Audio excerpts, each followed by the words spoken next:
So, welcome to the first session of our D&D campaign that we just started, our new one. This is kind of odd. I don't really know how to start this. I don't have anything written and stuff. And we just finished the session. So, we're recording, I'm uploading these for two reasons. Number one, we thought it would be cool to, we thought it'd be fun to go ahead and stream our sessions and stuff because there's some people on my Twitch and stuff that we talk about D&D. I talk about D&D on stream and stuff, and you guys have been asking that are watching for us to stream it. So we're doing the next best thing. We were wanting to stream it, but we forgot that we tried streaming D&D a couple of years ago and had nothing but technical issues the entire session. So the plan changed over to just screen recording it and then uploading it to YouTube. And the GM, my RDM, Kevin, was going to do that. And instead of him doing it, he asked me to do it. So we're getting everything from a player perspective instead of the DM perspective. And yeah, so that's the first reason. So I'm recording, at least for the time being, I'm recording all of our sessions in this campaign. I'm going to be uploading it in this series, and also I will not be doing an intro like this every single time. I might do a quick recap of the session prior, so whenever we upload session 2, I might do like a minute or two recap of what happened in the first session. And number 2 is for archival reasons and stuff, because we have another campaign that we're doing too that's on hold right now, and I was screen recording those just for my own use. I wasn't uploading those on anything. I was just saving them for notes and stuff. And a couple of months ago, my laptop blue screened on me and I had to reimage my laptop. So I lost all I had about probably 6 sessions recorded, and I lost all my notes. And I would save them so I could go back and type up notes and stuff that way I can keep notes. So this way, at least it's like on something that we can go back and reference, and like if we need to go get notes, we can go back and look at it. And if our DM is like, oh, what happened in session 3? I don't remember, something happened there that I could use for later on, then that's another reason. So the two reasons are we got people on our Twitch channels that want to see these sessions, and 2, for archival reasons, just for ourselves and stuff. And we're not trying to be like Critical Role or nothing. Like, you're going to see it's very basic. We're using Roll20 VTT, so there's nothing crazy going on. There's no crazy visuals. Most of the time, there's nothing really happening on the screen. It's just theater of the mind. So it's not like, we're not trying to be like Matt Mercer here, right? We don't have any webcam footage or anything. And like, going forward in the comments, if you want us to like change anything, start doing things a little bit different, go ahead, comment that. I'll do what I can on my end. I'm sure Kevin will do what he can on his end, and try and make it just a little bit better for the people that are watching. All right, so the meat and potatoes of the campaign that we're doing the Tal'Dorei Reborn Campaign Setting. So we're incorporating everything that was in that campaign setting that Matt Mercer and the people at Critical Role came up with. So anything that was in that we're doing. So starting with the cast of characters that we have, the goofy crew that we have. Starting with me, my name's Vessel. My character's name is Vessel. I'm a bloodline of Asmodeus tiefling, blood magic wizard. But I'm also a hollow one, which the blood magic wizard is a subclass that is in the Tal'Dorei campaign setting, and the hollow one is it's not a race, but it's like some added stuff to it's got some traits that you can add from the hollow one stuff over into the your racial traits. I don't really know how to categorize what it is. So that's my character, Vessel, the hollow one, bloodline of Asmodeus, blood magic wizard. Such a fucking mouthful. But so my buddy Collins is Indy Hemlock, the artificer halfling. My buddy Cody is the Shatter Kai paladin named Shade, and then his wife Cassie is the pixie rogue Dimple. That's the cast of characters, and then Kevin is our DM. Hopefully, you will be able to tell who's who on based on voices alone, because like we don't have cameras and stuff.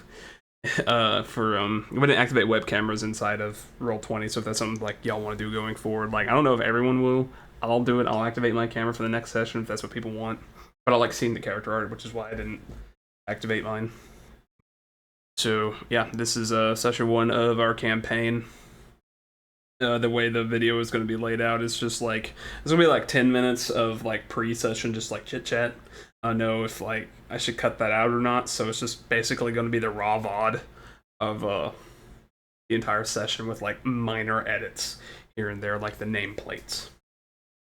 And then yeah, that's it. I'm not going to come back. Hopefully you think it's fun. It was a pretty fun first session. And anything that we can do to make it better, just like comment down below. We'll do our best on that. Recording. I don't know what file this is going to get sent to. What'd you roll a d20 for? Just because. I don't give a shit about what's new. He's Roll trying 20. to see what his digital dice vibes are gonna be like. Oh yeah. Yeah, let's see. That's what we're doing here. Let me check out mine. What is it? Oh, baby.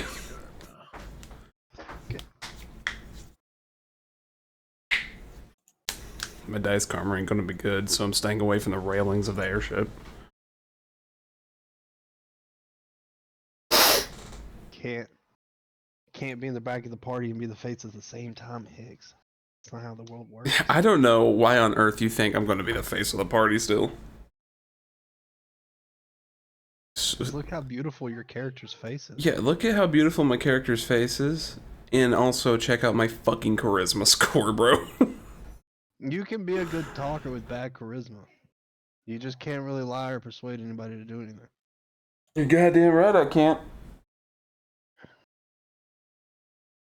Get a OneNote open here. I'm gonna get beat in the street for asking people where the tavern is.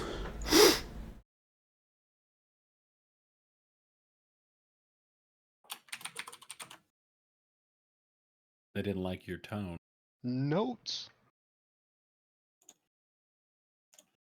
Oh yeah, yeah. I should probably take notes, huh?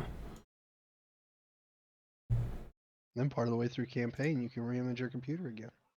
Bro, at least everything will be on YouTube this time. And I won't lose all my fucking notes. I kept Cassie's notes, like that one was actually shared to my OneDrive for Chromatica, but I lost all of Cody's notes.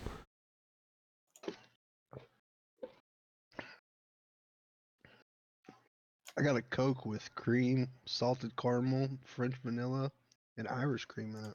That's pretty fucking good.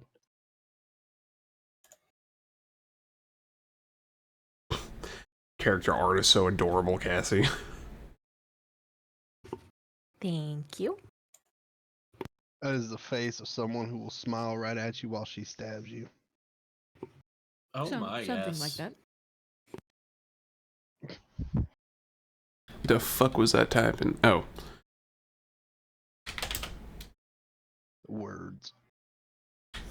That's exactly what I was typing, was words. Let's go ahead and get Kenku in here.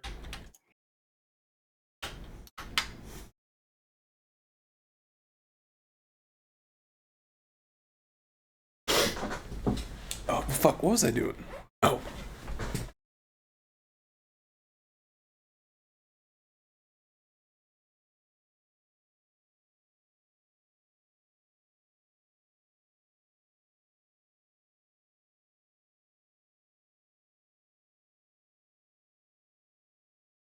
Babe, he's getting fussy.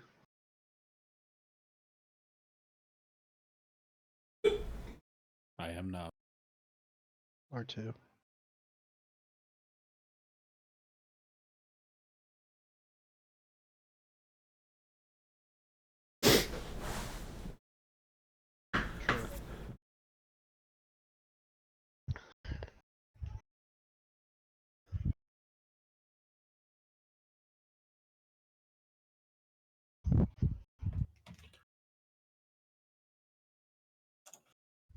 Kenku is taking its sweet ass time loading again. Excuse me. Jesus. Hope we didn't record that. It did. It 100% did. Oh, well. Thank God editing exists. I can't edit that one out. Why not?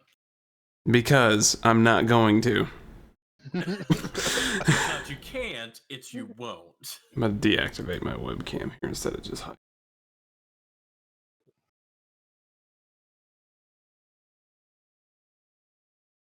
Kenku. I'm already excited to be level 3. You better hope you live that long. I will with the power of pickles. Sort of. Deactivate. There we go. Save changes for now.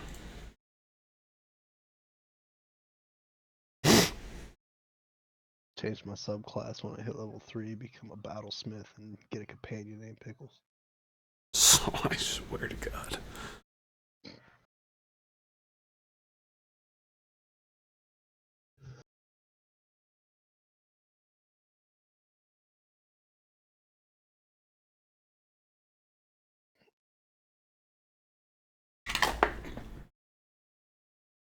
I'm gonna need a minute. I just dropped a Jimmy Dean breakfast bowl in my lap. You're good, I'm still waiting for Kenku to fucking start. Go get yourself cleaned up, Egg Crotch. God damn it. Shut up! Professional. I'm so sad. I don't know how to start making this better. It's only gonna get worse. Put the bowl under your crotch and then just kind of slightly stand up and let it all go in. It's not on my dick, it's on my leg. What the You hell? said on your crotch. Dude. I said I dropped it in my lap. Oh. I was thinking about my dick, Collins. What the fuck is Kenku Like, if being I ever think such anything a about you, it's your Hank fucking Hill ass. dick? I'm so sad.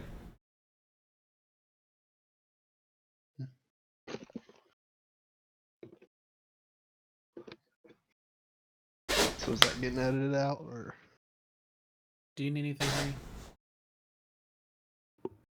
Nope. It's not even showing up in my system processes for me to fucking force close it so I can start it again.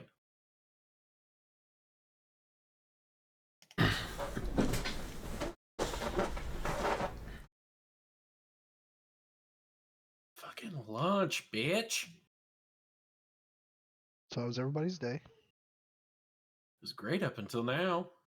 Shit has been pissing me off. I don't know why Kenku does this.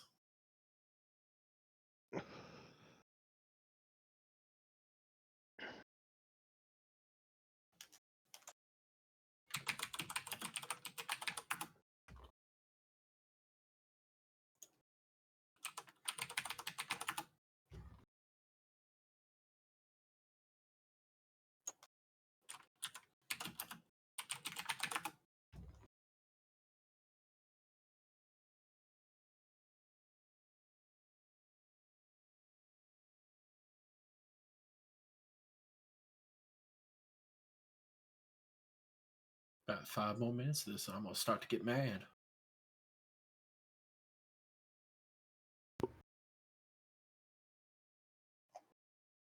I mean, do you have like a playlist or something? Maybe like Cody or I could see if one of our Kenkus will work. I've got several different playlists, depending on the situation. I gotcha. Maybe you need It to just restart your pisses me computer. off because I try to launch it and it doesn't fucking do anything. Like the window doesn't come up. It's not showing up in my system processes that it's even attempting to start. It just does that thing where you click it and it does like the little loading circle for like a split second and then it goes away. That's all it's fucking doing.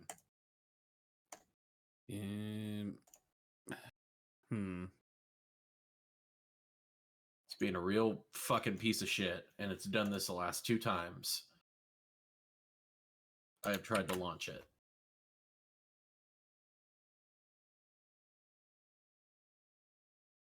It's It's not even showing up in the fucking processes list.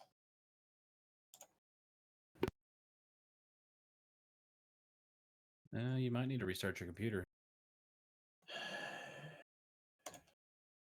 God damn it. Ooh, that's not good.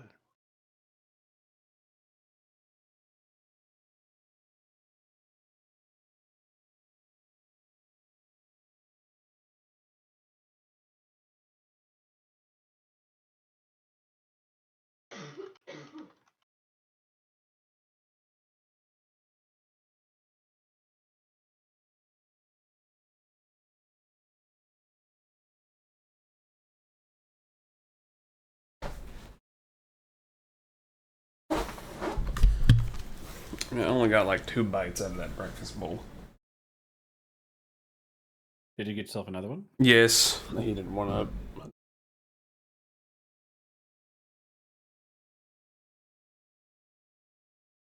Where'd Kevin go? He had to restart his computer.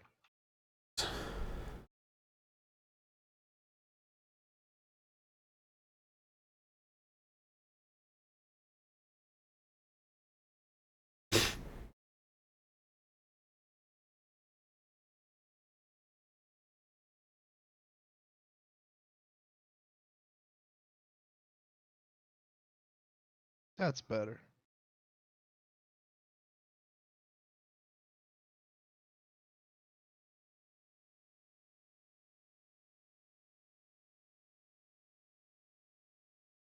I just took a typing test and I can type 64 words per minute. You type 64 words correctly per minute? I had 96% accuracy.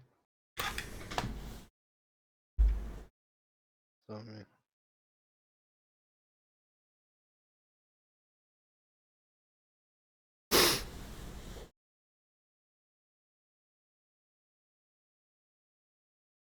Fuck just called me.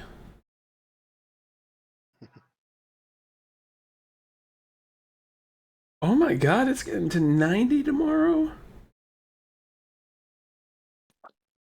No reason this fucking program shouldn't be working.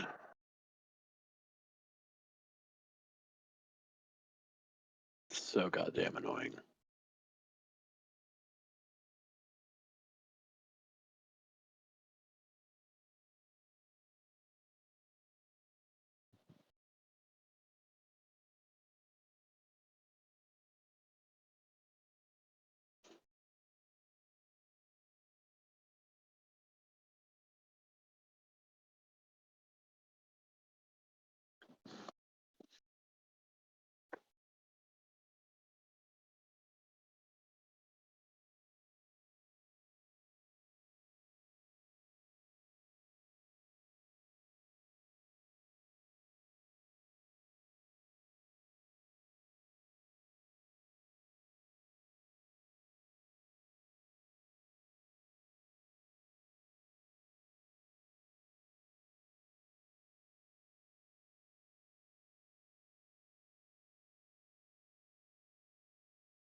How is everyone's day? Can't complain.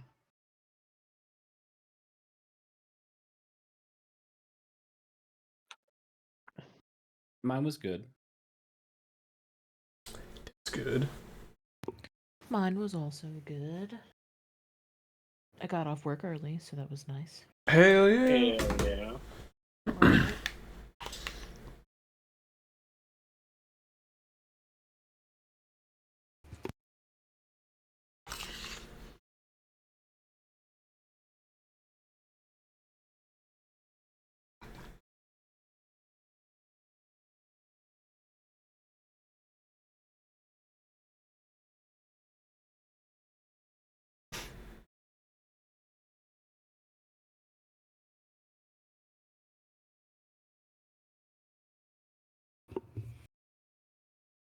Bronson, I just have to say, your character is incredibly hot.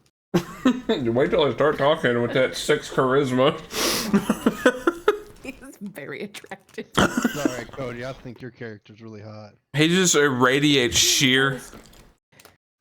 Sorry. He knows his character is attractive to me. I was there when he chose the photo. Yeah, I started messing with the image generator again, and I got that one.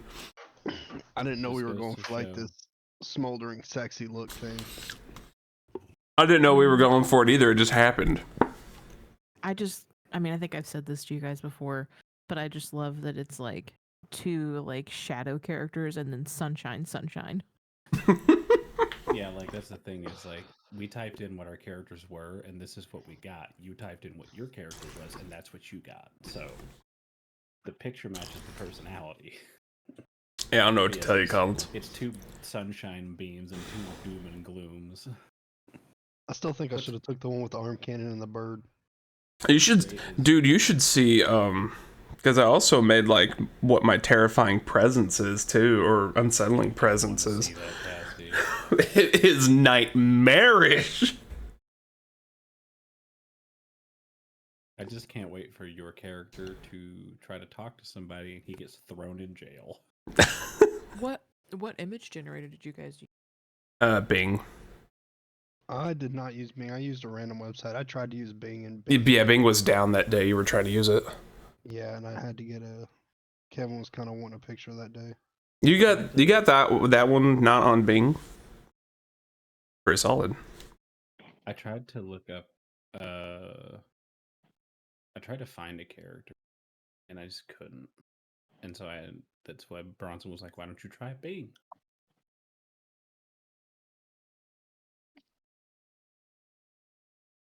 I found mine on Pinterest. It's adorable. I know it's a little late now, but Kevin's back in here. what did Just we end getting up putting pissed in? off because my Kenku's not working.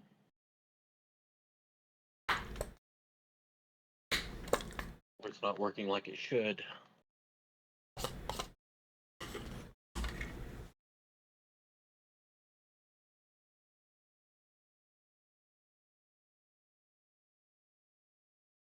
Of course, the internet's gonna fucking help.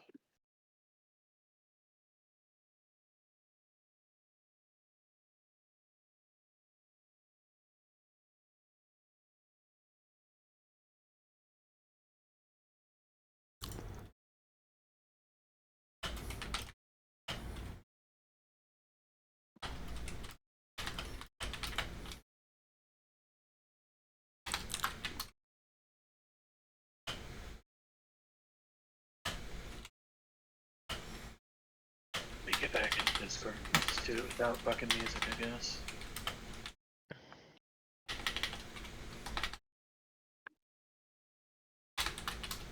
Because that's fun.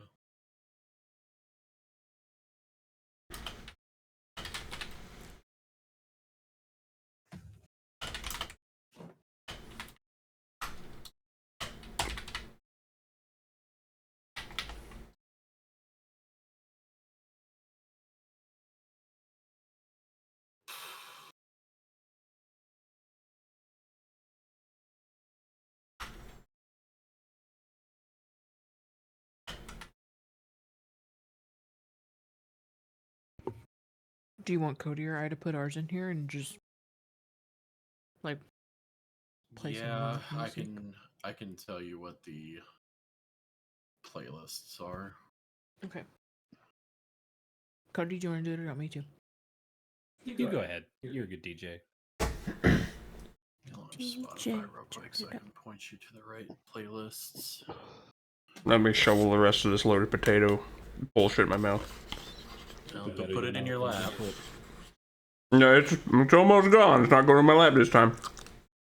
Okay, I'll be back in a second. Throwing this away.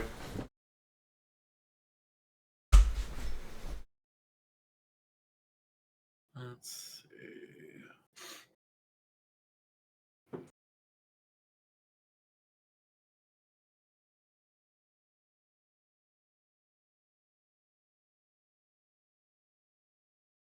Hello. I'm back. So, Cassie, if you search for the user Everrealm Records on Spotify, Everrealm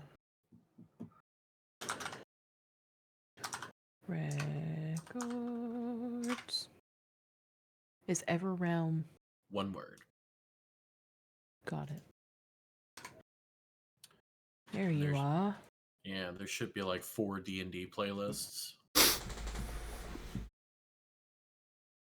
We'll Yes, the public do playlist. E.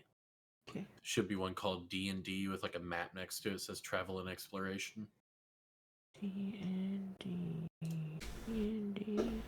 Yeah. With map. Sorry, there's so many. Travel and exploration. Correct. Do you want me to play it from the beginning? Do you want me to put it on shuffle? First choice. Either Okay. is good. I will just let it play in order then. Ready? Let's see. Okay. My notes up. Is everybody ready? Yes. Okay. Yes. Go ahead and let her rip, Cass. Let me get where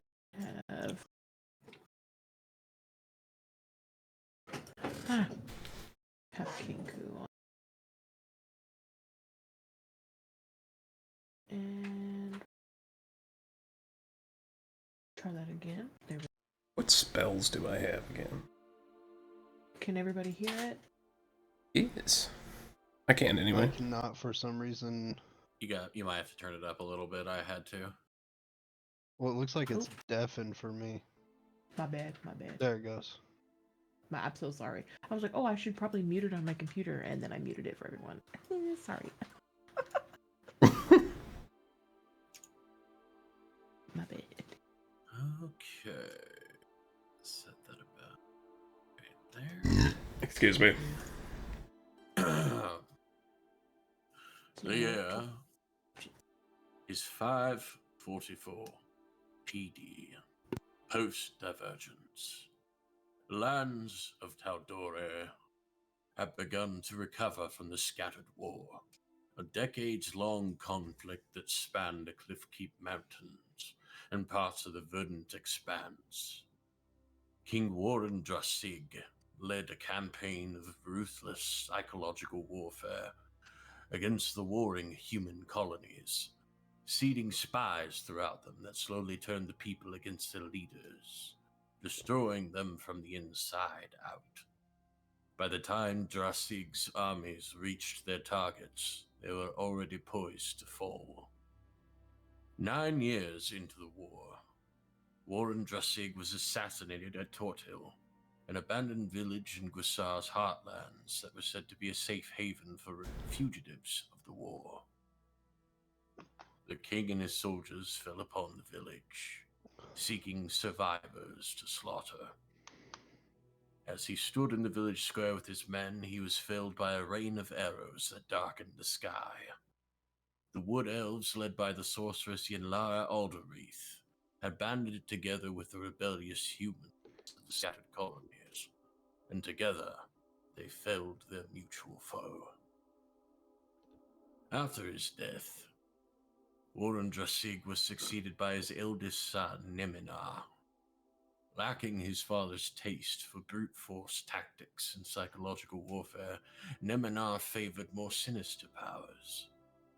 He became known as Neminar the Black-Fingered, after his forays into necromancy left one arm withered and tainted. The rule of Neminar marked the darkest days of the war. Neminar's army was blessed by the touch of the Strife Emperor, the first betrayer god to extend his power to mortals beyond the Divine Gate. In the face of Neminar's necromantically fueled army, the alliance of humans and elves bolstered their ranks with vengeful orphans and eager heroes of all ancestries. One such hero, who came to be instrumental in the conflict, was Zan Tal'Dorei. Rallying the broken ranks of the resistance, Zan lured Neminar into the verdant expanse. During an attack on the Shifting Keep, a Singornian outpost protected by the slippery magics of the Fey realm, Neminor's doom came. As his forces hit the keep, it simply vanished, an elaborate illusion by the elves of Singorn. Zan led the forces of the rebellion against Neminar's stunned and vulnerable armies and crushed them in a single stroke. King Trist Drasig, the second-born son of Warren Drasig, swore to avenge his family. In the final days of the war, the forces of the rebels met with Trist's forces at the Battle of the Umber Hills. The rebel forces were met not with armies of men on the field, but with ranks bolstered by fiends, the spawn of the Strife Emperor. Despite the odds, Zan defeated King Trist and his dark forces, ending the war and eventually claiming the kingdom of Drasig as the realm of Tal'Dorei. The lands of Tal'Dorei have begun to heal, the people recovering from the horrors of the war. To the east, on the continent of Wildmount, war has begun fresh. Growing tensions between the Dwendalian Empire and the Duelist Dominion have ignited into a firestorm. The Marrow War has caused a large influx of refugees to Tal'Dorei's shores, seeking refuge from the brutal conflict that threatens to devour the continent. Their arrival brings with it bitter reminders and new fears of fresh conflict to the people of Tal'Dorei. Our story begins on an airship, full of such refugees sailing over the Lucidian Ocean, bound for the city of Aman in the heart of Tal'Dorei. 4 wandering threads move amongst the pattern of history, their stories ready to be told. So, where do you guys think your characters would be on a large-sized airship? Think of it as having, including the top deck, it's probably got about 3 decks.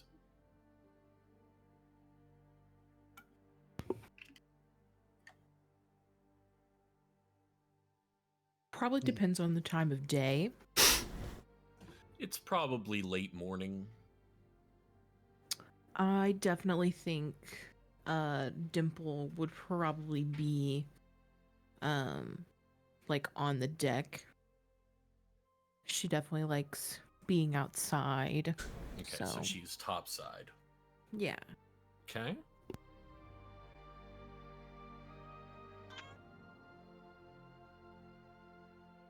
I feel like Shade too would be topside, kind of just orbiting loosely near Dimple. Since Okay. they're probably the only person that they know. Okay, so as you two are up on the deck of the ship, let me find the ship's fucking name because I know I wrote it down. Terrible DM. You are aboard the Morgraine's Wind, captained by a man named Del Morgraine. It's a large ship. You're probably only maybe 3 to 5 hours probably into your journey. You left from Rexentrum in the heart of the Dwendalian Empire, so you are probably just about now leaving the shores of Wildmount and approaching the Shearing Channel. There's a good amount of people milling about. Most elected to stay below decks. A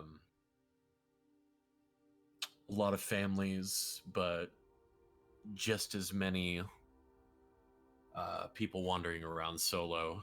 And there is a mixed energy about the ship. There is the heaviness and the sadness of what is being left behind or losses incurred, but there's also an undercurrent of hope, of a fresh start in a new land. Bronson and Collins, where do you guys think your characters would be? I feel like I'd be near the engine room, or as close as I can be, not being part of the crew, trying to listen to how the engine works. So it's not so much a traditional engine. The way these ships stay afloat is there are massive crystals arcanely bound to different points of the ship, and these crystals are called broomstone. And that is it's an enchantment, and a systemized enchantment that keeps the ship afloat. Do you think you would probably be near maybe the most central one of those? Yeah. Okay. What about you, Bronson? I'm just sitting in a chair by a window, looking out of it. Mid decks, got it. All right. Let's go back to Cody and Cassie. Would you guys care to describe your characters and tell us a little bit about what you guys might be doing? What you guys might be talking about? Ladies first. I was about to tell you to go first. Okay, I will go first then. My character's name is Dimple. She is 8 inches tall. Entirely pink. Different shades of, but she was born with it, so she made it her personality.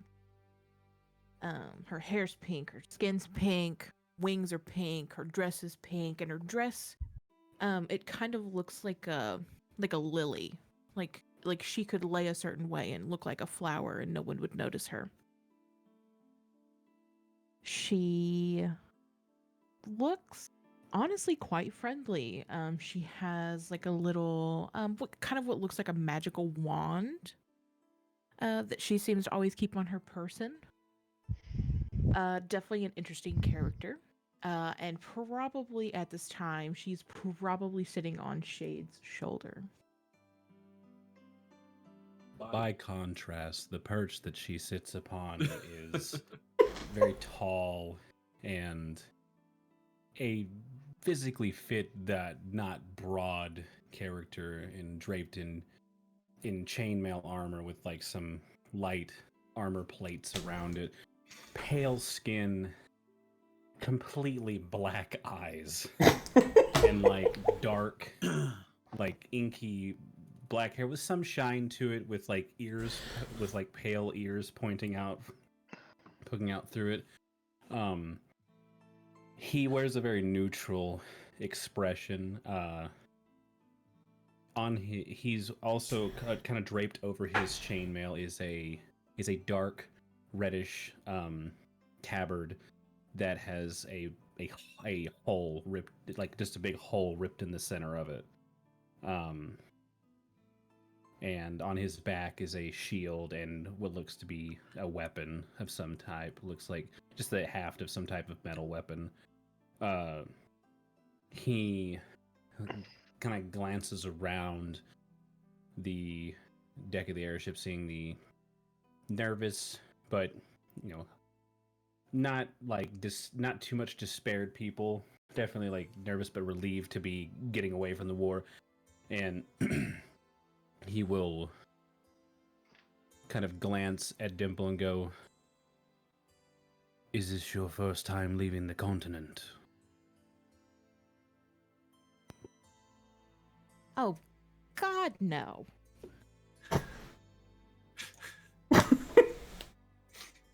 I was going to say that the oceans can be scary, but not something to worry about, but you seem to be an expert.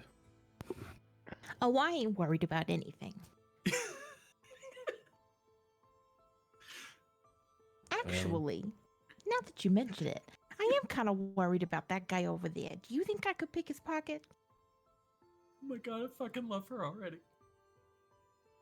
I think that if he were to find you, you would have very few places to run Shh, at the current moment. Oh, sweet. Sweet shade.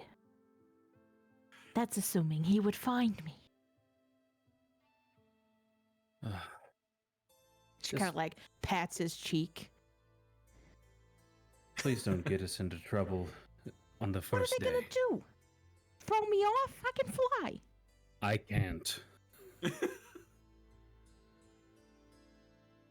You do, both of you do notice that while everyone does seem, for the most part, to be attempting to keep to themselves as much as they can, as some of the lower decks are pretty packed, you have drawn your fair share of odd looks. You have definitely been noticed. Boy, are they staring at you. I just look at a random person with just not even like any type of sternness in my face, just give them like a blank look. You see this old man staring back at you. You got kind of like a wiry, almost crusty looking long beard. And he just kind of sees that you turn and focus on me and just looks away as quickly as he can. Stares down at the deck.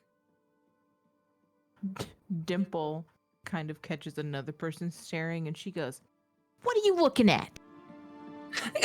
Nothing, sorry. Little gnome man goes scurrying by. God, why is everybody so tense?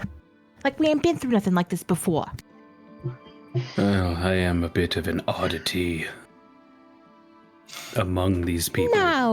No, Shade, don't let them bring you down. They're the weird ones.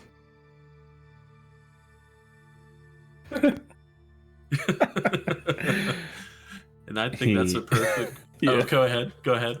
No, I can't. I think that's a perfect point to pivot as, let's see, Vessel. Down on the deck where you are, you're probably about mid-decks. This is less of the cots and bunks of the lower decks and the, just the vast amount of tired or sleeping bodies that pack it. This is more of, it's more of an improvised kitchen and almost a cafeteria. And so there are benches that are like bolted to the floor at odd intervals, and then chairs along the walls, and you happen to be occupying one next to a window, staring out, watching the last of the mountains dwindling alongside the ship as you approach the coast. So are you just sitting and taking in the view? Yeah. Just sitting there, cross-legged, right? Cross-hooved, right? I got my staff, like, chilling next to me with the top of it covered up. And I have my spell book open, but I'm not looking anywhere at it. I'm just staring out the window. Okay, as you kind of subconsciously shift your weight to recross your legs, you happen to look down at your hooves and see a small dwarven girl standing and just kind of staring at them, and then up to you, and just you watch her eyes, as you've seen many people's eyes do through the course of your recent journeys, just absolutely deadlock on your horns. And she is just staring. Hello. Hi. How are you? Are those real? They're real. Can I touch them? You can. And you hear a voice coming off from the side. Oh, Stilva, we talked about this. Terribly sorry, friend. She's a curious sort. as a dwarven man makes his way over. He's very stoutly built, as most of the dwarves you've met in your time are. Has short cropped dark hair on top that fades into an iron gray beard that goes down to about mid chest, as he kind of shoos the girl. No, Daddy said I could touch him. Stop it. She can touch them really quick if she wants. It's fine. Well, all right. And he kind of picks the girl up and lifts her as she kind of has like the tongue coming out the side of her mouth in concentration as she reaches out and grabs the horns. Just, Whoa. That's so cool. All right, you've had your fun. Now say thank you. Thanks. You're puts welcome. her down and she kind of scampers off. Is that a... You seem oddly comfortable with that. Is that a normal thing for you? I'm weird looking, right? So I get that. So people ask questions every now and then. I'm just kind of used to it. I don't know if you've looked around, mate. Everyone's a little fucking weird. Yeah, but I don't see any other in kind of like just like looking around. Spellbook's still open, by the way, just looking around, peering through people. I'm not seeing any other extraordinarily white tieflings with red horns chilling. Oh, you've got me there. Sticks out his hand. I'm Torben. I'm gonna stick out my hand. I'm Vessel. Shake it. Shakes it. Are you here on your own? No family? Yeah, I'm traveling alone. Got the wee one there. Her name is Stilva. And my wife, Marta. We're hoping the Mon's a bit better than the shite show we left behind, eh? Yeah. Well, I'll let you get back to whatever it is those scribbles are. Thank you again for bearing with her. You're welcome. And he kind of gives you a nod and hustles back over to where the young girl is now trying to climb a keg that's lashed to the wall.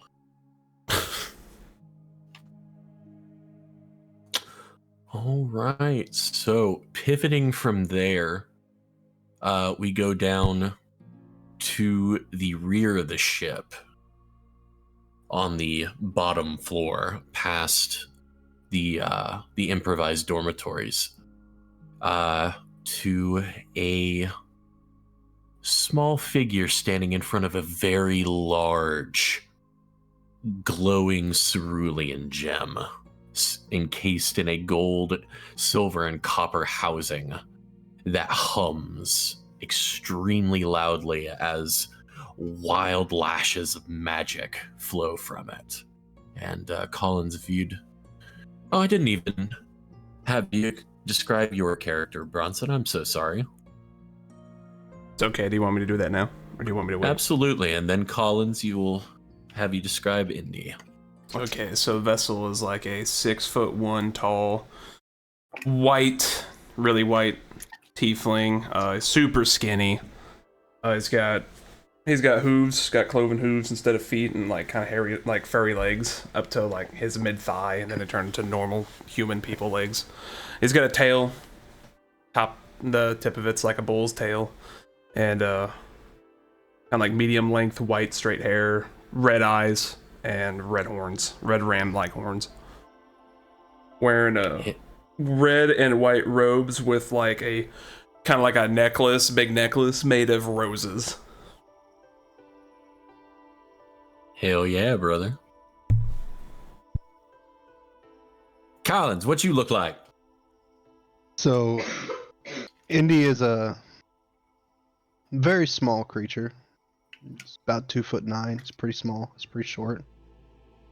Blonde hair, blue eyes, young in the face. Not a very built person. Wearing kind of a not dirty but older white tunic. It's kind of lost that new white look, with some green pants that have a little phrase at the bottom from him walking. Semi-worn shoes. That is what Indy looks like.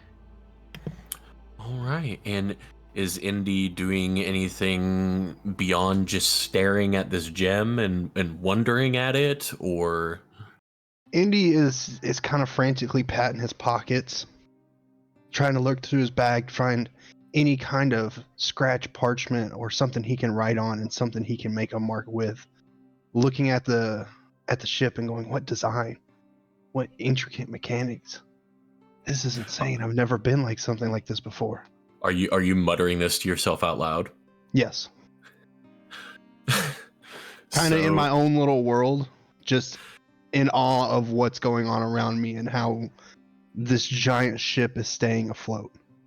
So from behind you, you hear a little bit of an amused chuckle, and as you kind of snap out of your revelry and turn to look, there is an older male figure there, has like a copper brown skin tone, but the skin itself, it's almost like it's textured. It's very odd. Has a big smile on his face, some close cropped, it's almost like a faded pastel purple hue to it. The short hair on his head, and his eyes are a brilliant shade of amethyst as he looks at you. And I'm often curious about these things myself. I've never seen anything like it before. I'm from a slightly smaller town, so we don't have anything like this. Excuse me, sir, would you have something like a scrap piece of parchment and maybe something to write with, just so I can take some notes about it? I'm really interested in how it works. Hold a moment. I see what I find. Kind of digs through a little satchel at his side. Aha! Pulls a thin piece of charcoal and a little sheet of parchment out. This will have to do. This is all I have. Oh, thank you so much. And I begin jotting down little notes and kind of mumbling to myself again and drawing little like scratch designs of the work and the general shape of it all. And I look back up and I go, I'm sorry, sir. I forgot to even ask what your name was. Oh, me. I'm Basha. I come from Western. But, I'm Indy. I come from the Terse Fields. I don't know what that is, but I'm sure it's lovely. It's a beautiful town. It's where I was born and raised, and hopefully I get to go back there again one day. Yes, I will miss home. I had a shop that I had to pack up and leave behind. I'm hoping to find somewhere to set up new Pasha shop. What was in your shop, Pasha?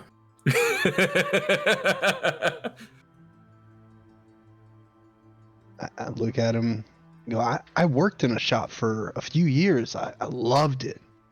We built toys. Oh, for little toys. kids. Pasha deals more in magical trinkets and oddities. I dabble in a little bit of magic myself. Not anything too wild or out there. Just little things to make toys move or light up or something like that. This is good magic. Pasha does mostly simple enchantments. But every now and again, something big. You see, kind of gets this wild look in his eyes. What do you mean by big? Pasha cannot talk about it. All right, every man is entitled to his secrets. I won't pry anymore. And I kind of take a few cautious steps away, not Man's having a trying to show Vietnam that I'm a little flashback. nervous and scared, but being a little nervous and scared. Pasha just kind of chuckles. Well, I will leave you to your research. Sometimes I like to come down here. It just has good energy. I'll keep that in mind. Thank you. And thank you for the scratch parchment. Of course, of course. And he leaves the room. Is there anything specific anyone would like to do during your journey? I would like to find something to steal. Just all something. right. It doesn't even have to be anything of value. Just something that catches the light the right way. Let's go ahead and have you roll the first roll of the campaign. Let's have you do an investigation roll. While she's Ooh. doing that, I think Shade would try to seek some people out that looked especially nervous and or maybe religious types and try to offer his best reassurances in these times. Just trying to see if he can, if there's people that need to be helped be reassured that they are gonna be all right. Go ahead and make a perception check for me. She goes first, though. I don't want to take the first roll of the campaign. Thank you. Nice. All right, Dimple. So it's not hard for you to get around. You are 11 inches tall, and you fly. That's a lot of space for you to maneuver. So you are more than capable of flitting between the people on this ship. Mm-hmm. And like catching a door that somebody just went through and like going in. Right, not even having to catch the door, just being able to slip that gap. Yeah. You do notice that a lot of these people are traveling extremely light. There's a lot of people that did not have the luxury of grabbing their trinkets on the way out. However, with an 18 on your investigation check, you do notice that there is one man down in the cafeteria, a little better dressed than most, that seems to have a chain running from his belt to one of his pockets. It is a finely braided silver chain. I would like to take it. All right, I would like you to make a sleight of hand check, please. Ooh, the first two rolls. A good roll. That's a I actually high. rolled my perception. I just accidentally rolled it to Chian.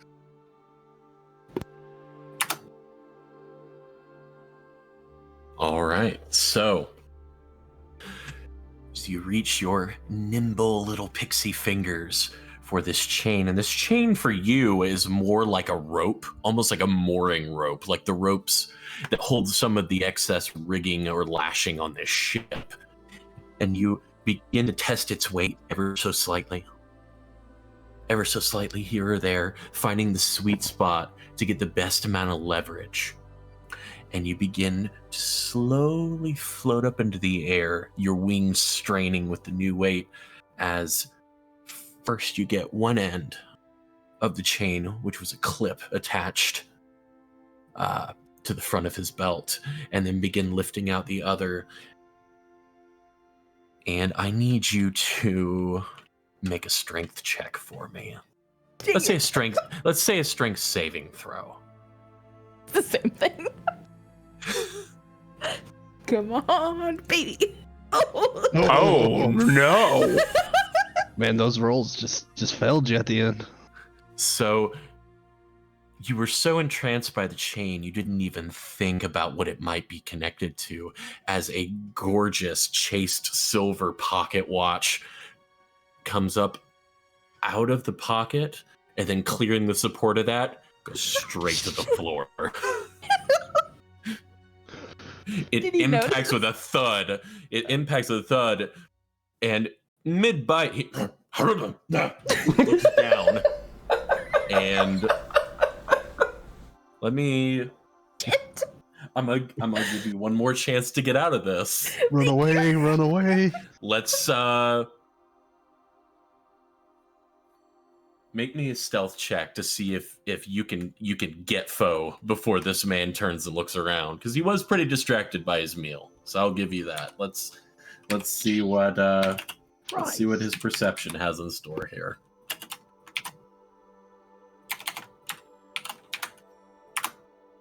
Oh, you were so fucking lucky. So as he turns, you're already gone, and just damn chain. Picks it up and pockets it again. Sets the Realize chain. Elias was eating breakfast down there. Getting through his oatmeal, man. You know, actually, can I make a call based on what my character would do? Absolutely. She's not gonna leave that pocket watch. Oh My no. God, no. Okay, so what's she doing? Is she gonna go for it again? Well, yes. Once he starts doing whatever he was doing again, she's gonna go back for Starts it. going. Did he hook it back, or did Yeah. he just toss it in his pocket? Yeah, he hooked it back. Okay, it's fine. Fine. It's really. He's back really to eating his oatmeal. So, all right, make me a sleight of hand check. Come on, baby. Oh. Nice. And that's a 5 for perception. So once again, you get it clear and begin trying to find the sweet spot to manage the weight. She is expecting the weight this time, though. You are expecting the weight Yes. this time, yes. So Yes, I will that give you doesn't make advantage her on this. any stronger. But I'm going to give you advantage on the strength saving throw. okay. Do you want me to make that now? Absolutely. Oh god, I'm so scared. Nauseous. Oh, thank better. you. Okay. I mean, it's not So- great, but it's better. It was not a high DC, but you rolled a 5 the first time. So Absolutely. this time you're a little more prepared for the weight as you kind of loop the chain around one shoulder from the clip side and then hold closer to where the head of the pocket watch is going to be. This time you manage to lift it out and clean and support its weight. Yes. And Now he is you none the almost got wiser. caught, and you did not accept defeat. I will. She will leave. Okay. Add 1 silver pocket watch to your inventory, please. Where's she she's gonna gonna go find Shade? Where's she gonna put it? It's so big compared to her. In Shade's bag.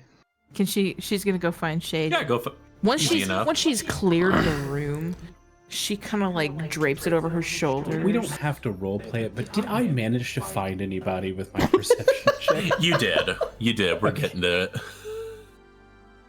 It wasn't a great perception check. You looking around while Dimple is off dimpling. You do notice one very nervous looking man. He's a young half elf with kind of messy, longish hair. Not great clothes. They're almost they're kind of threadbare and soot stained. And you notice that his let's see, with your perception, which if I remember I was pretty good. It actually was a good roll. I just don't have a great bonus to it. That's about the extent of what you would notice about him. But you do notice his eyes are just kind of darting this way and that. He's not wanting to commit to getting too close to the sides of the ship, and he's just kind of, there is a very nervous energy radiating from this man via body language. I will approach him. I don't want to sneak up on him, like very openly, like walking towards him. Like he notices you, and he's the eyes get a little wider, but he just kind of watches you approach. Right. Like I walk up and kind of look down at him and just be like, "What seems to be troubling you?" I've never been on a ship before. And Well, fear not. These ships are protected by old enchantments that hold fast. Right. We're also very high up, and I'm a blacksmith. Really, an apprentice, but I don't do these things. There's so many people. I'm just having trouble getting settled, I suppose. I will nod a little bit and I'll glance around and go, "Well, fear not, for I don't believe it's your time. So this should be a very good, safe travel for you." As you say the words, "I don't believe it's your time," you watch some of the color drain from this kid's face. Okay. All right. Thank you, I suppose. And even if it was, as long as you are correct in life and have led yourself as best you can, then when the matron ferries you across the great beyond, you'll find your heaven. He just kind of clasps him on the shoulder and gives him a bit of a smile and then leaves. If you were to glance over your shoulder after a few paces, you would see the young man with a trembling hand pull a small silver hammer hanging on a thread around his neck to his lips and kiss it with a mutter. I do say you made him more nervous. No.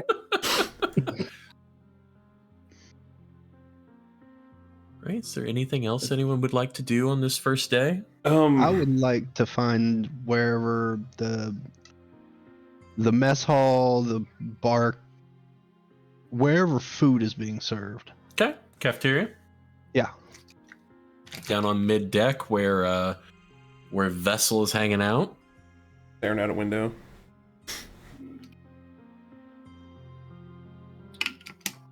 Okay. So you probably go down there too, because I'm probably looking for Dimple at this point, because I realize she's been gone for a moment. She's been gone too long. So Vessel, you do notice out of your peripheral vision a couple of figures enter that kind of break up the monotony of the shadowy gray figures that just all kind of tend to blend together at the edge of your periphery in this crowd. As you've watched them come and go, as you've probably been down here for a few hours now. Shadowy gray is broken up by a shadowy black figure. And then a very small one. And then sunshine and some worn shoes. I would just like to mention that as Dimple is flying, she does leave a trail of pixie dust behind her. Absolutely. Oh, that's cool. A terrible trait for a thief to have, but that's cool. He's that good. So you notice these new arrivals, Vessel.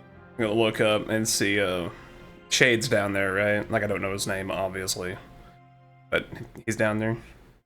Oh yeah. I'm just gonna look over at him, like, just kind of like glance over and think to myself, man, he's weird looking too. I appreciate the two.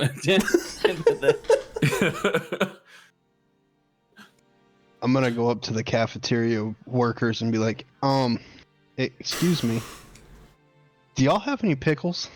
Oh my god.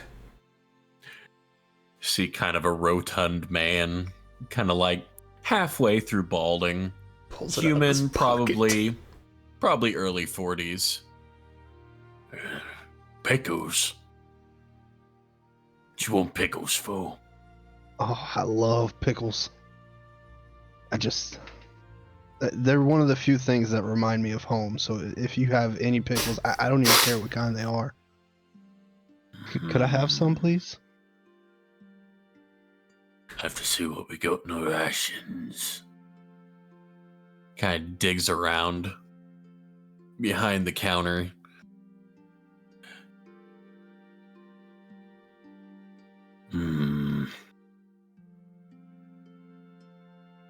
Not sure if they're any good, but kind of hear him open a jar, fish around for a minute, slaps one pickle down on the counter for you. I go, yes! As I grab the pickle and I kind of take a crunch out of it. Take a nice, healthy bite. Well, it's less of a crunch. It's very soggy pickle. It's a little soggy. It's definitely not ideal pickle texture. It will have to do. Kind of nods and goes back to what he was doing. I walk over to the nearest little seating area with my pickle in hand, all just happy and giddy, savoring every last soggy bite. Ugh. Ugh. Please never say that phrase again. Do I clock Dimple at this point? I don't know, Dimple. Do you think you're back to shade at this point? I feel like she has found a perch somewhere in there. And she has the pocket watch kind of like wrapped around her, but she has the watch open and she's like talking to it like, I'm so glad I found you. And I you was are so Jesus. worried. I was you are so worried. actively looking for Dimple at this point, correct, Shay? She's like sitting on a shelf and she's like kicking her feet. Yeah, I'm like looking for a little pink figure.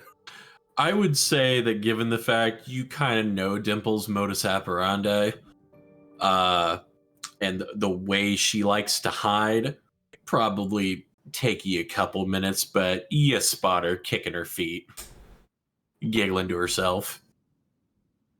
Walk over to the bookshelf or whatever, and I just like I walk up, and I would almost feel like she's at like face level with me, Oh yeah, absolutely. Absolutely. and like I walk up and I just look at her, just kind of dourly with my solid black eyes, and I just for a moment and just go, "Where did you get that?"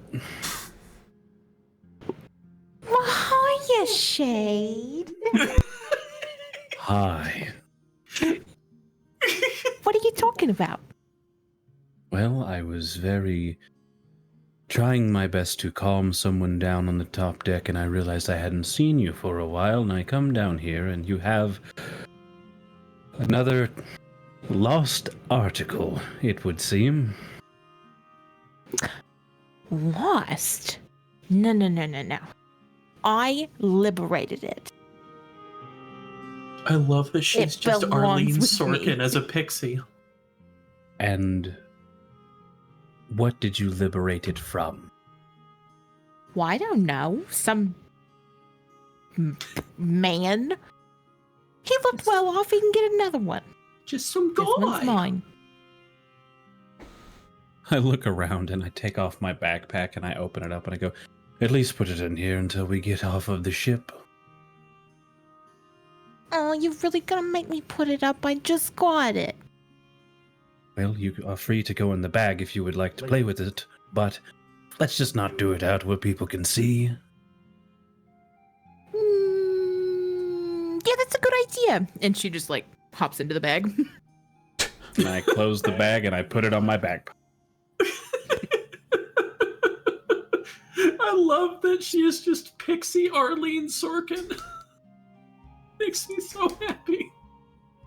And I'll probably grab, I don't know, food and sit down at one of the tables and eat. As far as food goes, it's not the best meal you've ever had, but you've been on journeys before. You know what travel rations are like. Still not the worst thing he's ever had.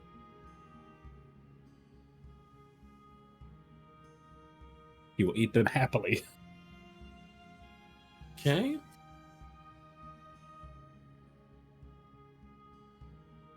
Bunch of weirdos just sitting in a room together. Is there a pickle on his plate? Jesus Christ. No.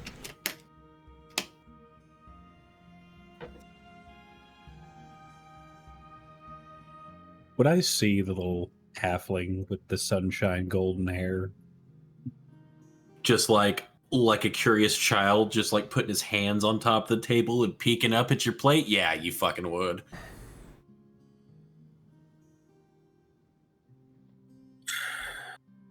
Can I help you? I'm sorry, sir. I was just trying to see if you had a pickle. I do not. I didn't even know they had pickles on the ship. They do. They're not the greatest, but yes, they have pickles. Ah.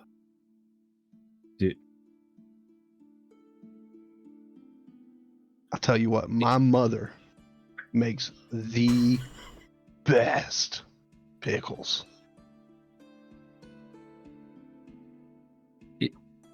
Jade will smile slightly at that and go, does she now?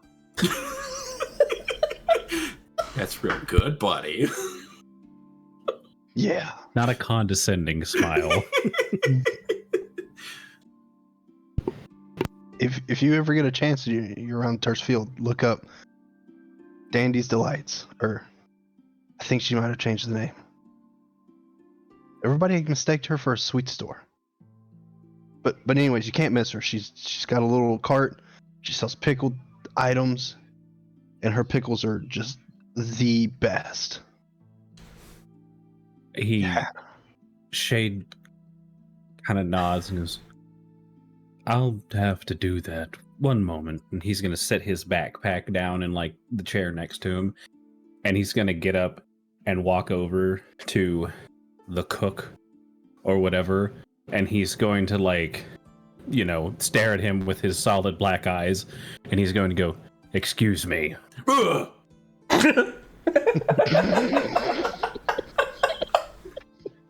Hear the clang of a spatula hitting wooden floorboards. What can I do for you? I would like all of your pickles. You watch that process for a second as his eyes flit just to the right of your head.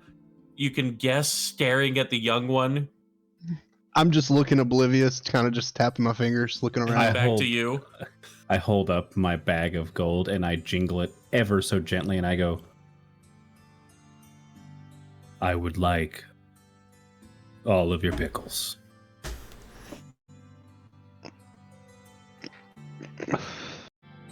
You see him trying to do math. I know.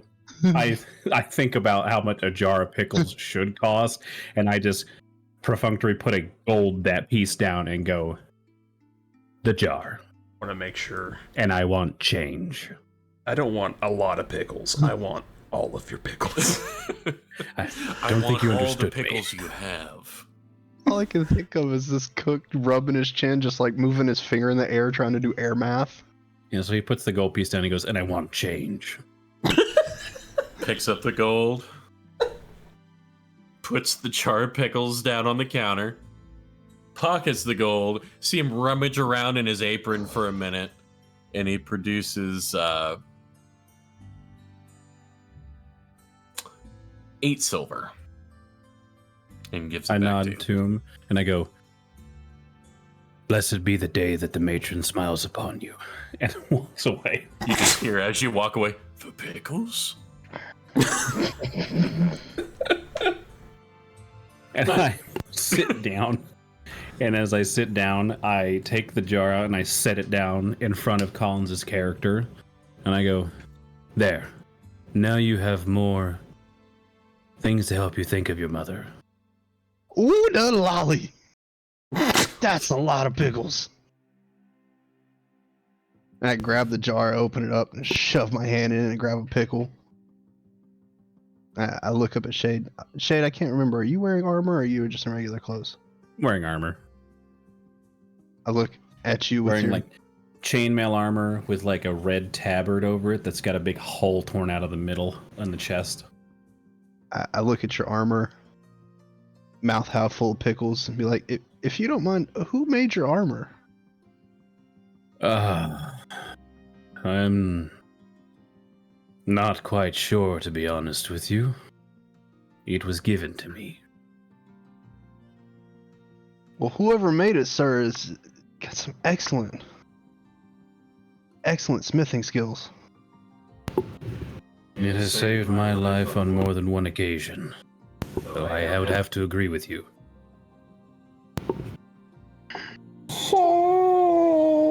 I kind of jump back and go, what was that?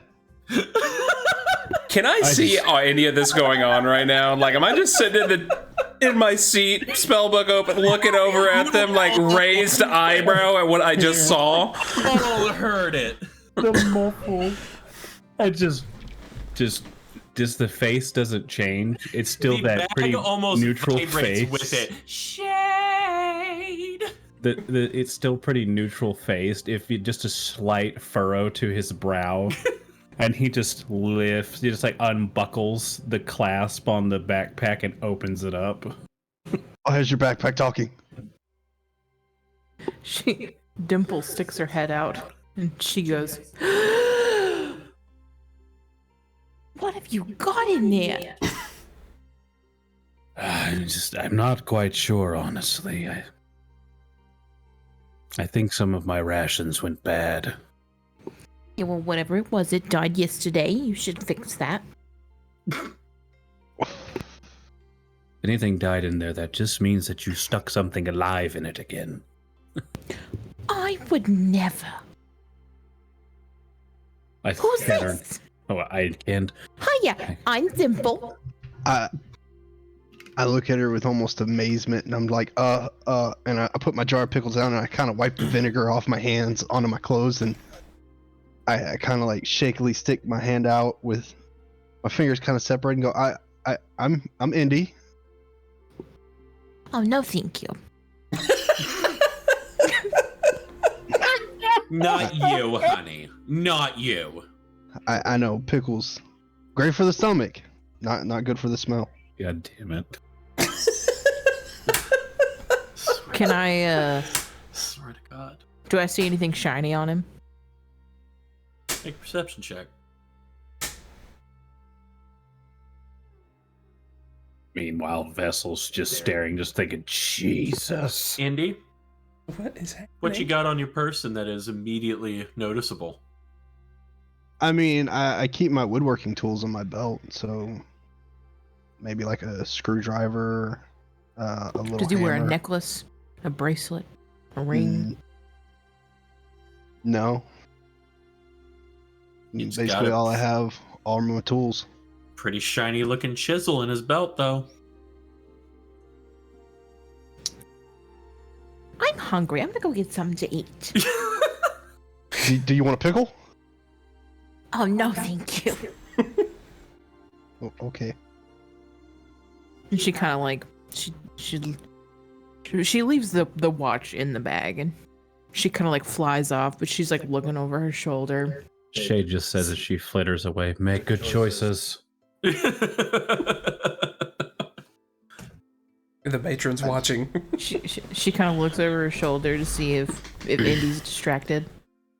I'm just back in the jar trying to fish for my half-eaten pickle that I had put back in there. Oh, You will see that, like, It's my jar of pickles. I did give it to him. you offered But you're Dimple offering one. to share with people. That's why I said that. You'll see Shade almost just kind of has his pin in his palm, and he's kind of just like watching Indy with a slight bemused smile, very faint on his face. Dimple might clock it as he looks like he's genuinely enjoying this. Dimple's going for that chisel. Okay. Need you to make a sleight of hand check. Collins, make a perception check, please. Oh, I just feel it. It's gonna be so bad. Oh, it's not. Not for worse. you. He's Alright. distracted by his jar of pickles. Takes you a minute because this chisel is almost as big as you are, Dimple, but with some careful hovering and Yeah. just... Yes? Could I make a perception check to see if I notice this? Am I Absolutely. still? Can I see it? Because I'm still watching. Absolutely. Both of you make perception checks. Oh, You see nothing. I don't see it. Oof! Oh, you. Wow! I didn't see shit. I'm blind. I am the knight. That's my first roll of the campaign. I rolled a nat fucking 1. I need to get ideas for a new Fiend is character. I with guess us. I'm gonna die.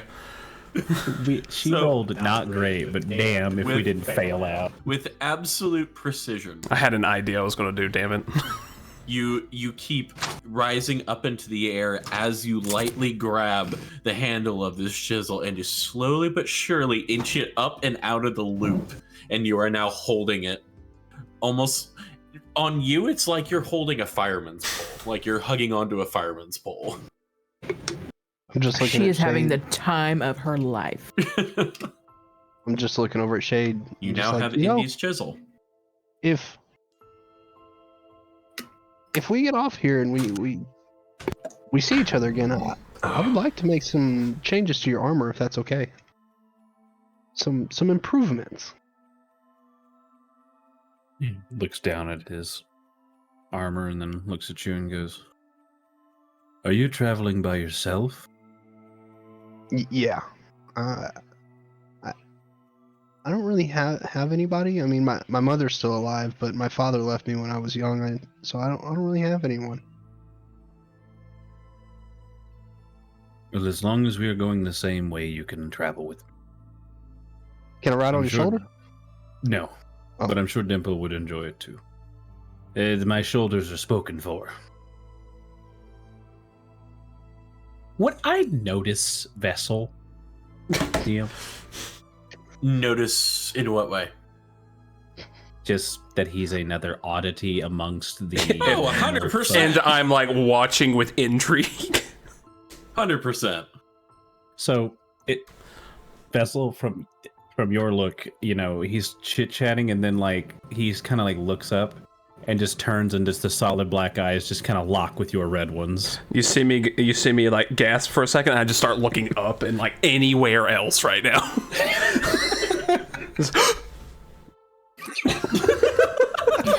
I follow. Instant sweat on Vessel. Just see me start intently flipping through my spell book at empty pages. The fucking Home Alone Macaulay Culkin. Shane will slightly narrow his eyes, and then we'll go back to conversing with Indy. God damn it. Dimple suddenly just appears with a chisel in her arms. She goes, "Look what I found!" Oh my god! I put it look in a at- bag. I look at it. Can I notice anything to see if that might be my chisel? Make a perception check. Actually, this would be an investigation check. Looking for anything that would stand out to you about it that would mark it as yours. Solid. Yeah, I'd say working with it enough, you'd probably know that that particular scratch running down the length of the blade, you put that on there whenever you tried to, use the chisel for something other than what it was intended. Trying to pry some metal rather than just using it on wood. I kind of look at it funny. I go, "Hey, you have a chisel that looks just like mine." Oh my god, Collins. No That's crazy. pets And I- where the chisel goes. Just I go that's to- cool. I'm finishing. Oh. I go to reach for my chisel to show her, and I'm like, "My chisel." Wait a minute. Is that mine? Solid black eyes just slowly lock on Dimple. Why you asking me? I don't know. It's mine now. Come on, that was those tools were given to me by a dear friend that I don't have anymore. Well, Can I please don't have it back? any either. I tell you what, I'll be your friend if you give me back my chisel. What a fucking deal. Come on. No, thank you. Dimple. Could I peek? Give the Could I peek? give the poor boy back his tool. Could I peek over my What's in spell? it for me? I lean in and I whisper into her little pixie ear. Allies can be useful down the road. We don't want to alienate every person before we go to a place where we know nobody. And I real flip quick, my bag onto the ground. What were you saying, Bronson? I'm peeking over my spell book, and I would like to cast a message to Shade and go, "That one's a problem, isn't she?" So Shade, in your head, you just hear that and notice the nervous red-horned tiefling is now staring at you again. My head just snaps up with like instant like serious eyes and just looks around like and just look back down at Dimple and but like in his head he's kind of like quirks a brow and he thinks to himself, yes.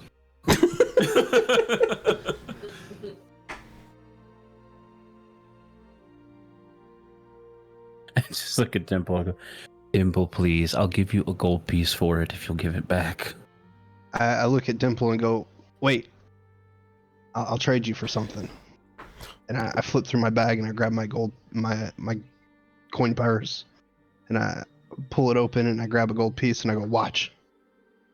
And I grab my hand out and using my magical tinkering, I tap the gold piece and it starts to shine. I go, look, you can have it if I have my chisel back.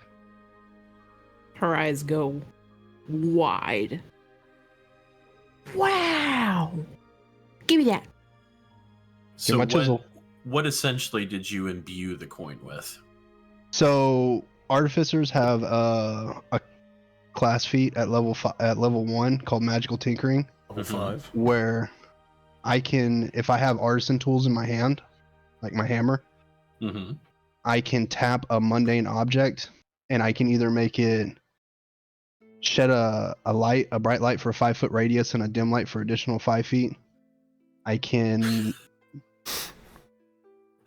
That'll be cool. Okay, That'll that's be what I cool wanted later to on. know was what the extent of it was. So you watch as Indy takes the coin in his palm and gives it a tap, opens his hand again, and brilliant blinding light flies out of his palm and flashbangs the entire table. Dimple is like, her eyes are wide and they're just watering. Like staring at the sun. Like me during the eclipse last week. It is looking into his palm is like looking down at an LED flashlight. She flies over and drops the chisel into his hand. She snatches the gold coin, hugs it, and she goes, "You know, you were real easy to take from. You should be careful." I'll And remember that that one's for 3. as I start casually taking my woodworking tools off my belt and putting them in my bag.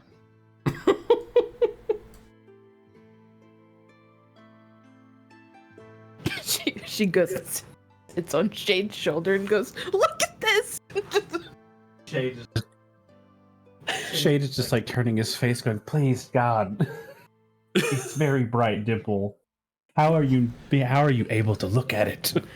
It hurts so good. She's like a mom. Her eyes are just like you can see smoke coming off of them. Yeah. Oh shit. Would I have been able to, using common sense, discern who the message came from? using common sense. I don't know. I don't think you Common get common sense sense. until level 3. I was about to say, I don't think common the sense luck. is a feat you get with Yes, Paladin. you probably could have used deductive reasoning and context that the being that was staring at you You just see two eyes, was the one that two blood probably red just eyes talked in your poking head. over a book right now.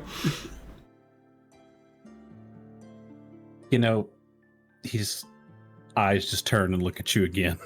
Shifts the book up to cover my eyes, but still facing y'all. Fucking hide and seek. I follow Shade's gaze to see what he keeps looking up at. Socially awkward wizard. It's that 6 charisma, baby. And I see... I just kind of look around. I'm like, what are you looking at? Oh, there's a man over there who's Oh, I want to do something right now, a but little interesting. but I don't want to waste it. You think he But wants a pickle? it would be hilarious. Oh man, do I? I don't know, but he's just interesting. I want to do it.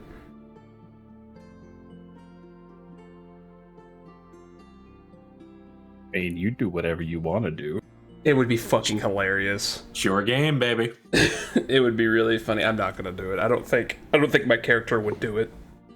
Just Bronson wants to do it, but I don't think my character would. Bronson is chaos gobbling. Just grab Dimple by like I was one to use my unsettling presence and then lower the book down. Oh god. But I'm not gonna do that. just grab Dimple by like the scruff of her dress and like set her down on the table and stand up and stalk over to the man with the book. So as you bring your book up, Vessel, you just hear the creaking squeak of a chair being pushed out and the heavy footfalls. It's like chink, chink. Yeah, the It's like heavy wearing footfalls spurs. and the heavy footfalls and the tinny cling of metal piece on metal piece, and it is getting closer to you. I'm just Can gonna I keep follow? just gonna keep looking the exact same, not moving or shifting at all. Can I follow my newfound friends? Sure. Why does my shit keep going to a D4 hit die? It's a very Just it's a bad D4. That's a bad hit die there, Collins. so like Shade gets within about like 6 feet and just kind of stares for a moment at the statuesque figure That is not still moving. cowering behind a book. I'm just gonna lower the book down just a little bit and look at him and meet his eyes and just go, well, now what? Do you want a pickle? What? No. Yeah. What? Hang on. And can I look at his pickle jar and see the half-eaten one in there?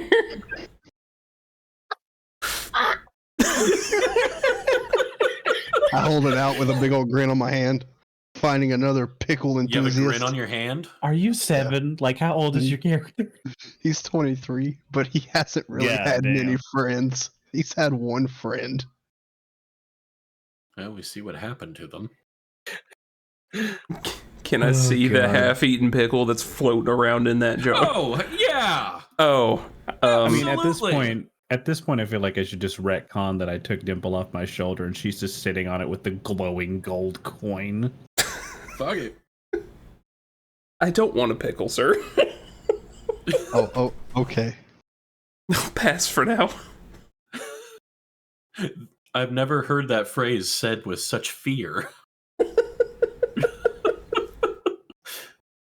It's okay. These aren't that great of pickles. When we get off this ship, though, we will find some good pickles for you. Oh, okay. And if all else fails, I do have a jar of my mother's. I still haven't Green lowered the famous book all the pickles. way down. It's still just my eyes peeking over. I'm just I gonna just go. imagine your shoulder blades are digging into the wood of the fucking hole. I'm just gonna be like, so, nice weather we're having. Indeed. I kind of get up close to him and go, "So, what you reading there?" I'm just gonna turn it around and show blank pages. Oh, so you're a writer. In a sense. That's so cool. I've never met a writer before. Yeah. Never met someone so enthused about pickles before. It's kind of a comfort treat. My mother didn't have a lot to get us sweets or anything, so we She got the exact opposite of it. we got pickles because that's what she made, and it kind of became a comfort treat to me. So whenever I get nervous or scared or kind of out of my element, pickles are something that kind of keep me grounded, for lack of better words. Gonna actually. Boy, you just share a lot, don't you? I'm just gonna close my book and then set it in my lap and go, interesting. I'm sorry. I'm very nervous right now. I'll squint my eyes slightly at Vessel and I'll go, "What brings you to the airship? Are you fleeing the war like the rest of us?"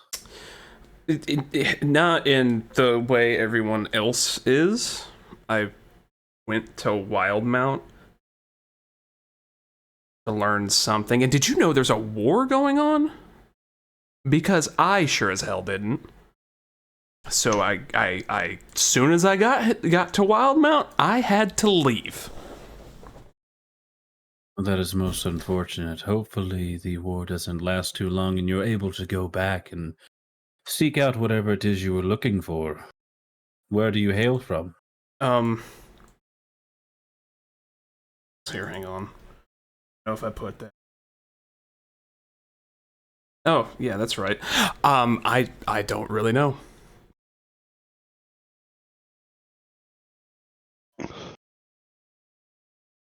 What do you mean you He don't just tilts know? your head. Yeah, exactly. Yeah. Tilts his head, but it kind of like nods at what Indy says.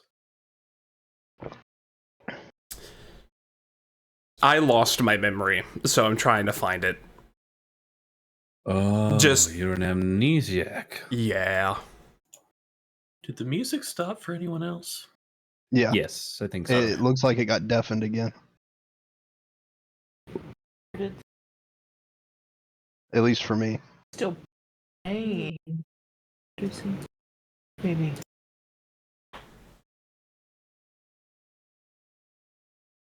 Oh well. Well, how long have you been dealing with a lack of memory? About 2 years now. Are y'all gonna keep standing, just hovering over me, or y'all want to sit down? Because now I'm getting nervous. Just slowly sits down in a chair.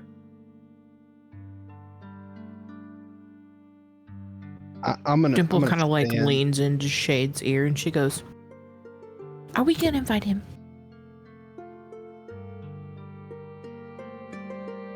I keep Shade standing because I will- can't.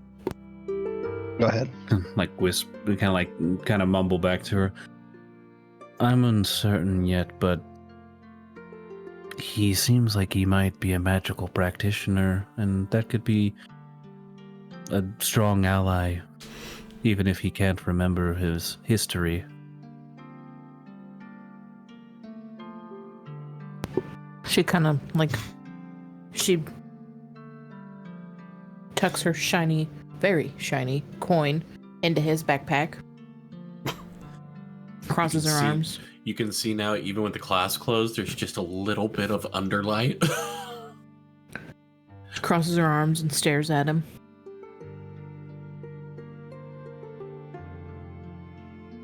Oh, I am Shade, and this is Dimple.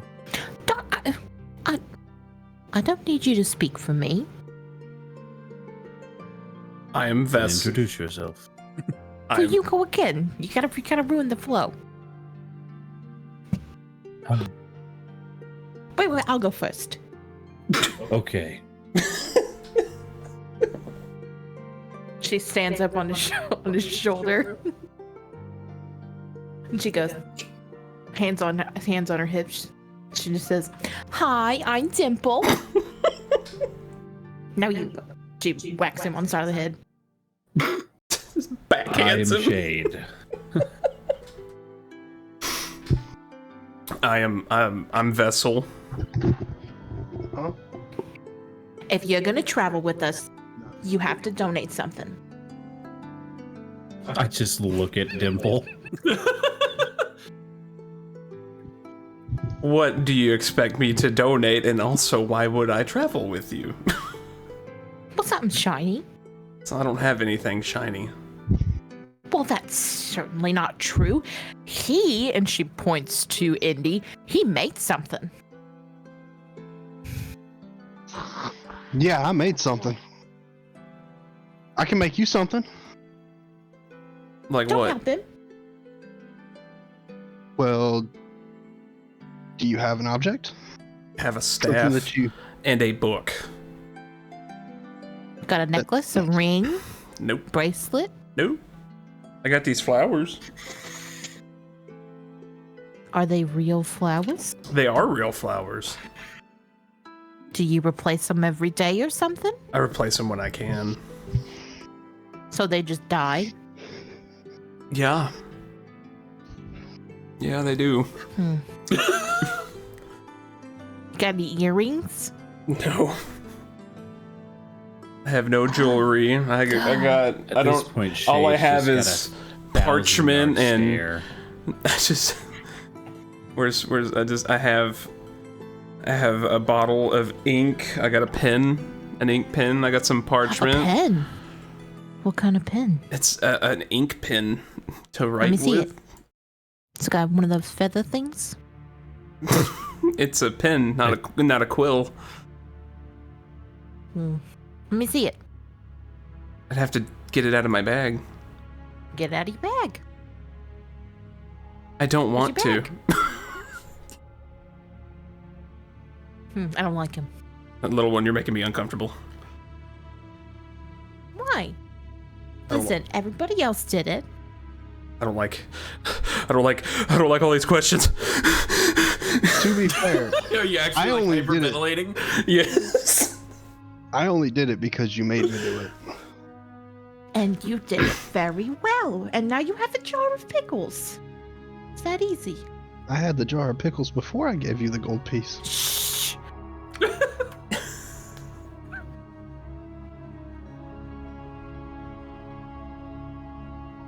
How about this? How about I this? think How about maybe this? you should leave him alone. He looks like he's about to pass out. Well, then I can steal from him. Just stand here. I look over and I kind of lean into Vessel and I'm like, watch this little one. She tried to take my chisel and I think she's after my jar of pickles.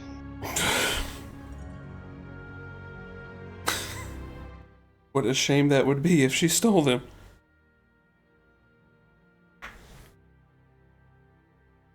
You know what? It's been a while since I've done a good deed. You can get me later. Oh. Yay. So, where are y'all coming from? Wildmount, where the ship left.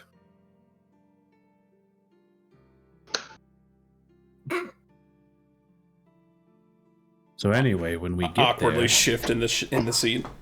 it might be a good idea You to guys like travel bread? together. As we are all going to a land where we know nobody, you especially, it would seem. And maybe it would be good if we were to be friends. Take it easy. Black eyes. I know one person. Holds up a one finger. Who do you know? An old man. What's his name? Aldrich. Where is he?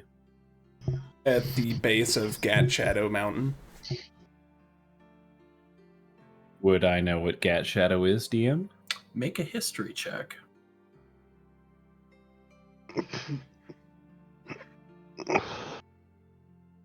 I'm good at those. Oh my god. Can't I've say never as, seen a zero. Can't say as it's tickling your memory banks right now, buddy. I've never seen a zero in my life. I'm pretty sure my memory bank's just crashed. Yeah, that's a hard reboot. Well, How do you roleplay that? just You really, are- he just RP a zero. Here's said Gat that Shadow and in- just goes, "Why's that?" It's yeah. So he goes, "What is Gat Shadow?" it's just a mountain in the central Tal'Dorei.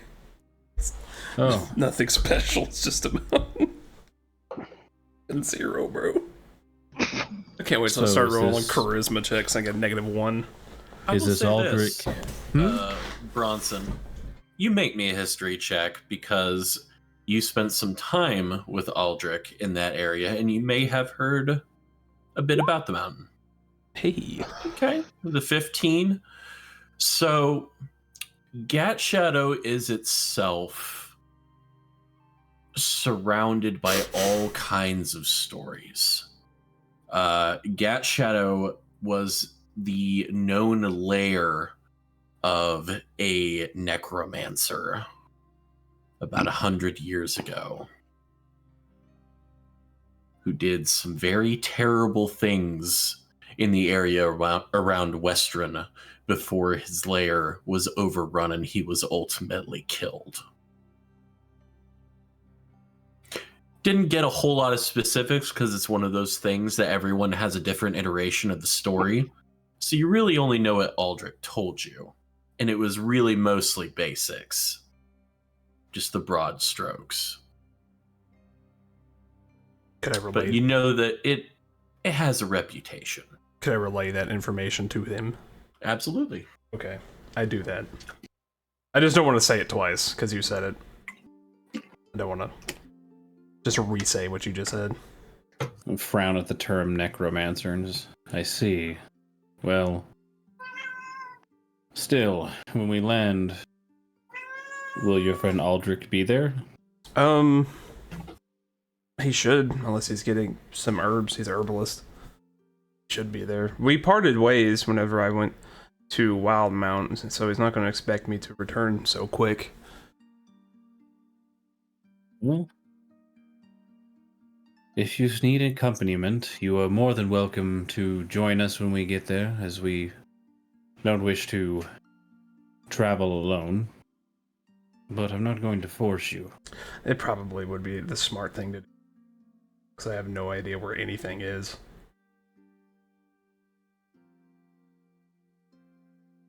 Damn, and you're from there.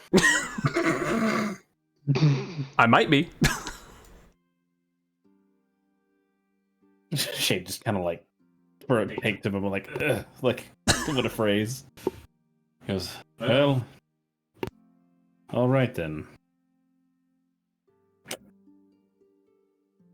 DM, how long is it gonna take to get there? You were told it would probably be about a 2-day journey.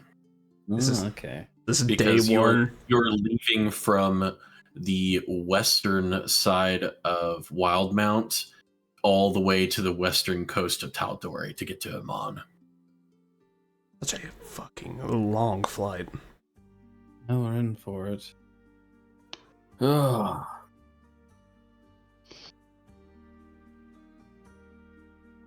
I have nothing else to add. Okay. Are you guys anything else you guys would like to do on the first day? I'm good. I'm pretty good. All right. I'm So Gucci. the day goes on as you kind of chit chat back and forth, kind of getting a feel for these strange new compatriots you found amongst the rabble here on the ship, and you all find yourselves down to the lowest deck, kind of clearing out a corner for the four of you as you bunk up for the night. And I assume you're all going to take a long rest in the next day. Sounds Yeah. good to me. I would like to. Okay. Take me a little nappy nap. Cassie, Would you be so kind as to load up? Wham Bam by Silver. Fucking ship starts You got a exploding. me from the Toy Story movie. Let's just load up. It starts exploding. Let's just load up the battle playlist. Oh no! Why is that? Okay. Why is that, Mr. DM? Fucking pirates, bro. I guarantee it. At the risk of metagaming, are we about to like? Is our next day about to Don't go say it. along? Don't say it. It's the next day. Could be our last. If you don't say it, it's not there. So, I should have used my terrifying presence. We just long rested. Damn it. I should have done it. Oh well. you all find sleep relatively quickly. Life aboard the ship and the rush and the taxing boarding process that you all went through to get to the platform and get on the ship has taken its toll on you. Your sleep is interrupted as you feel a heavy shift in the ship's momentum. The ship begins listing sideways and you begin rolling out of your bunks and along the floor. You hear everyone else in this large open deck doing the same as voices begin crying out in surprise. And you can immediately begin hearing footsteps pounding on the decks above as muffled voices are shouting. What are you guys doing? What's that? Okay, use your divine sense. I do what now? Your divine sense does not pick up anything, Shade. I can't hear Cody. He's muted. Okay, Oh. so look around, and feel like I kind of just sense the this is obviously that this is not right feeling. Yeah, you feel like the ship is canted at a roll at like a 45-degree angle currently. Do I find Dimple? Did she like tumble away? I assume she was probably tucked up. On Dimple you in definitely. some way. As soon as she wakes up, just starts yelling for shade. Shade!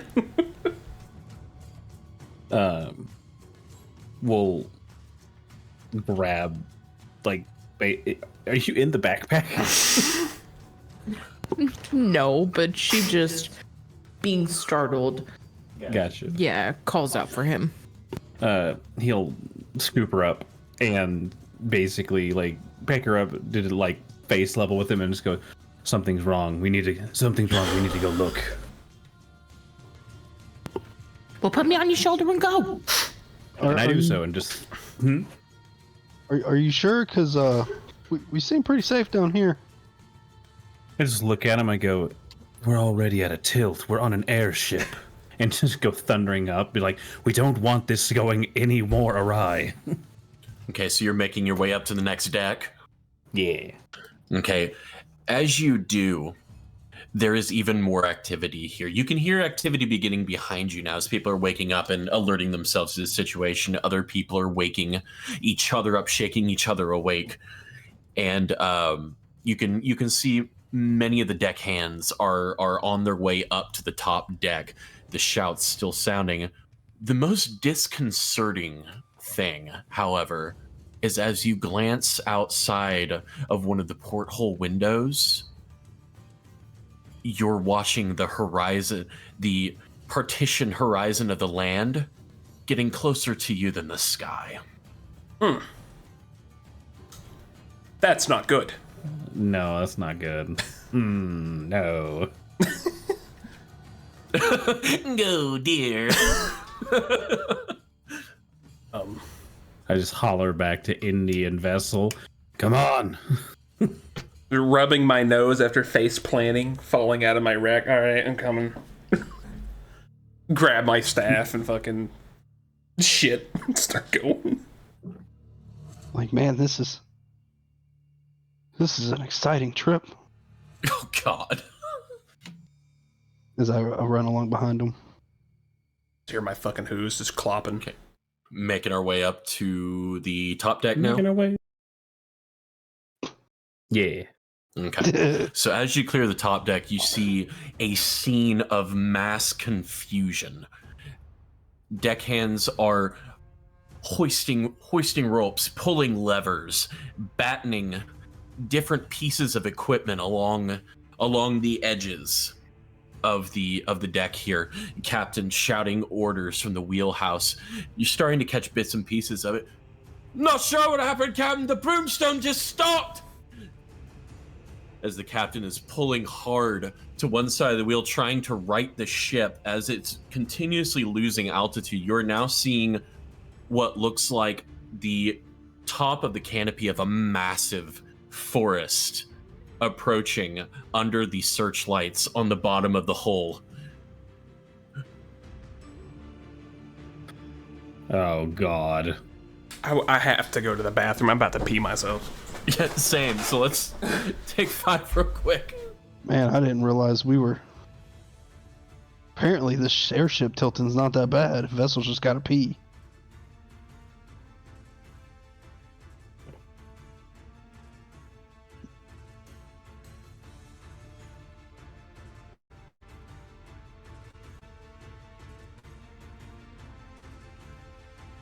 Yeah, I'm starting to think maybe we should get back below deck whenever they get back. This isn't gonna be good. I don't know what we can do. We're level 2. I tried to tell you. Shut up. Like you knew. I knew we were safe.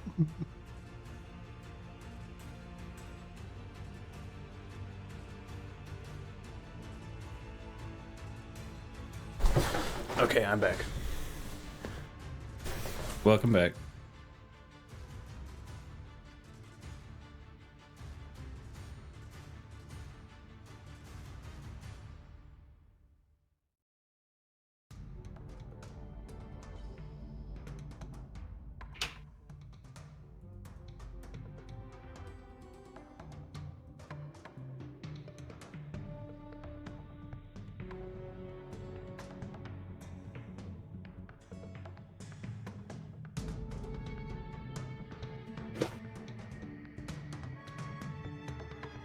Okay. Everybody back? Yeah. I am. Yeah. Okay, I did not hear Bronson. I'm back. I'm here. Okay. So, what are you guys doing as the ship is coasting down towards this canopy? Is it a bonus action to pee my pants? I'll give you a free action on this. Is there like Thank you. is there like a railing or anything I can just grab? Yeah. There's so it's a wall that rises up, but then along the top, there's these wrist thick beams that have some space underneath them that you would guess is used for tethering points for different ropes. You could probably slip your arm through one of those. Yeah, I'm gonna grab one of those and wrap my tail around it too. Okay. How high up are those beams? Probably about 3 feet. Okay, can I 3.5 grab feet. onto Vessel's leg? Sure. And as you guys are kind of bracing yourselves, you hear the captain yell, "Brace yourselves, lads! We can't fly with 2, but we can short as fuck land!" And he's beginning to lean into the roll, straighten the ship out, and he's leading it down. I look at Dimple and I go, maybe you should get clear of the ship. You can fly, at least until it lands. That way you don't get hurt in its landing. I'm gonna die, I'm gonna die, I'm gonna die, I'm gonna Landing die. more like crashing. When he looks at Dimple, she just vice grips on his head. He goes, I'm going right. down with the ship. He goes, right, and just grabs like. Oh God, is there like? There's not a mast, is there? Oh yeah, yeah. It still has masts. Yeah, Shay grabs the mast and just holds on. All right. I need everyone to make a Constitution saving throw as you begin to hear the scrapes of treetops underneath the hull. The entire ship lurches and groans, and soon you are lost in a sea of battering limbs and trunks. Is the con As save? the ship is being smashed apart around you. Ooh. Is this to, if we succeed on this, is this so we don't shit our pants? Well, this was to remain conscious. Oh. And unfortunately, given the nature of you guys plunging ship first into a very old forest with some very large, sturdy trees, even that 20 was not enough. So Damn. the ship breaks apart around you. You hear the screams and cries of everyone around, along with the scream of splintered wood as it flies around. The shrapnel taking digs at most of you. Dimple, you're fine, as Shade's cheeks seem to take most of the brunt that would have taken you. However, the deck vanishes from beneath your feet, and all the sensation you have is a short flight through the air, a sudden impact, and darkness. Cassie, if you could go to... Time to roll new characters, am I right? I doth believe I've shat my pantaloons. Let's do... Do you see a list that says Dark Ambient? Yes. Awesome. Let's do that one. Are we? I'm not going to ask that question. Never mind. You I'm gonna knew keep. that airship I'm gonna show keep had a that back- one. I'm gonna keep that one to myself unless you say something. However, with those Constitution saving throws, Vessel, Mm-hmm. consciousness comes back to you slowly. The first thing that you're aware of is your cheek resting on something hard, unyielding, and cold, and the fact that your entire body is a roadmap of bruises at the moment. Bruises and small cuts. It takes you a moment to be able to even twitch your arms into motion to lift yourself up. And in doing so, you look around into the darkness and you don't see a ship anywhere. What you do see is the dim light of a fire about 30 feet away from you, and you're looking at it through the bars of what looks like a steel cage. You also notice that Indy is unconscious in the back of the cell.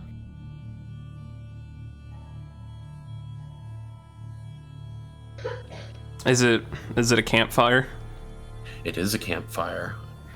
And looking at it, you see two figures. One of them is what you presume would be a tall humanoid figure, if it were standing, but sitting, you see the lithe, muscular form of a lizard person. As it takes a long stick and prods at the coals, as another figure next to it. As he's prodding the coals, I want to use my elemental harmony from my background and put out the fire. Oh.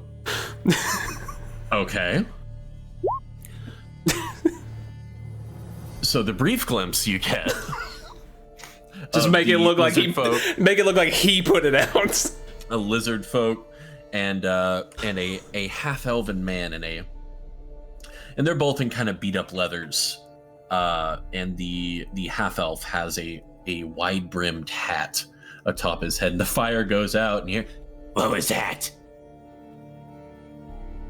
"Oh, come on, Carver. It's spooky enough out here without you pulling that bullshit. Just get it going again." Did I hear him say spooky?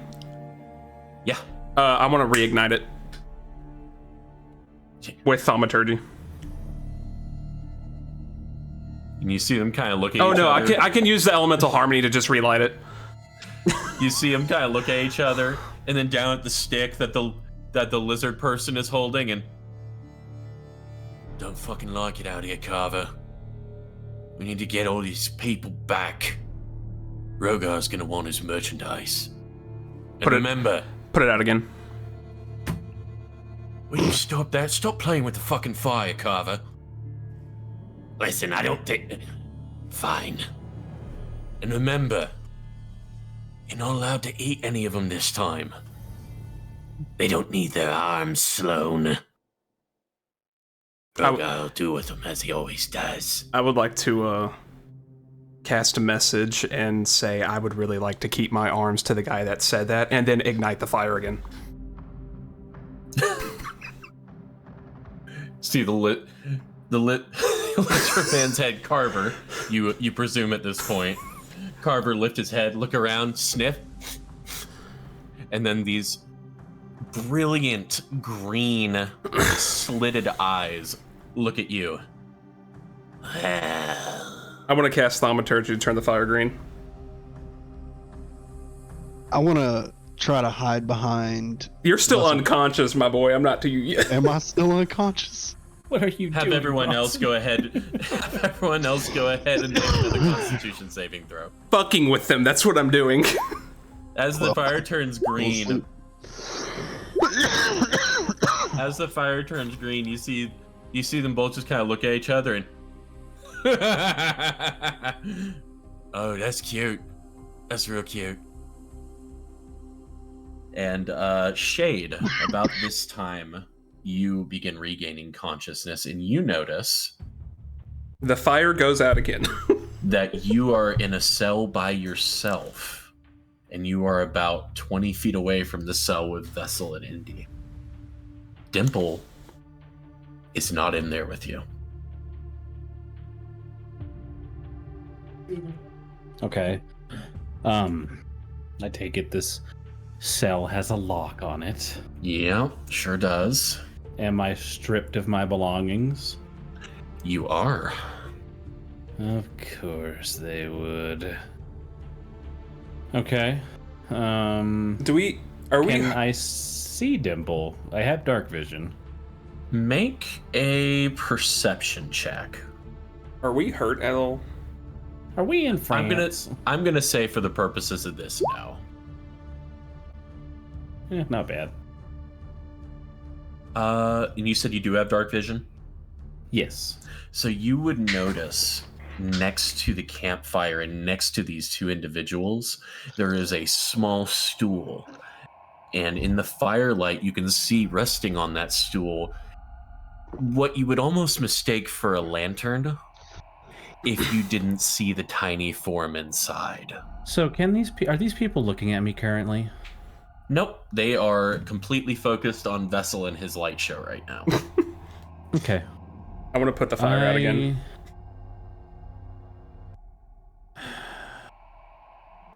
just kind of looking at where Dimple is and just muttering to myself, just kind of like, come on, Dimple, wake up.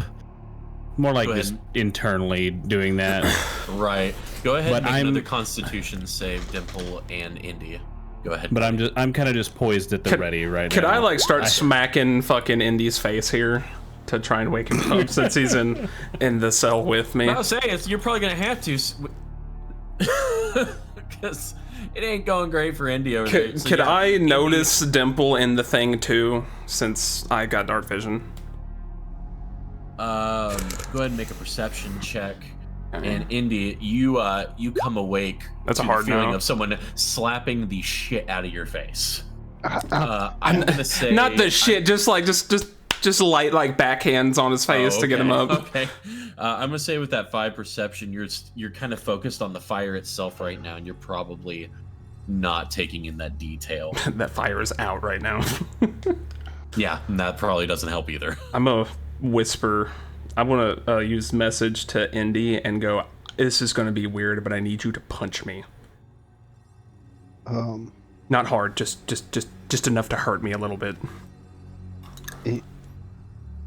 Anywhere in particular? Just not in the face.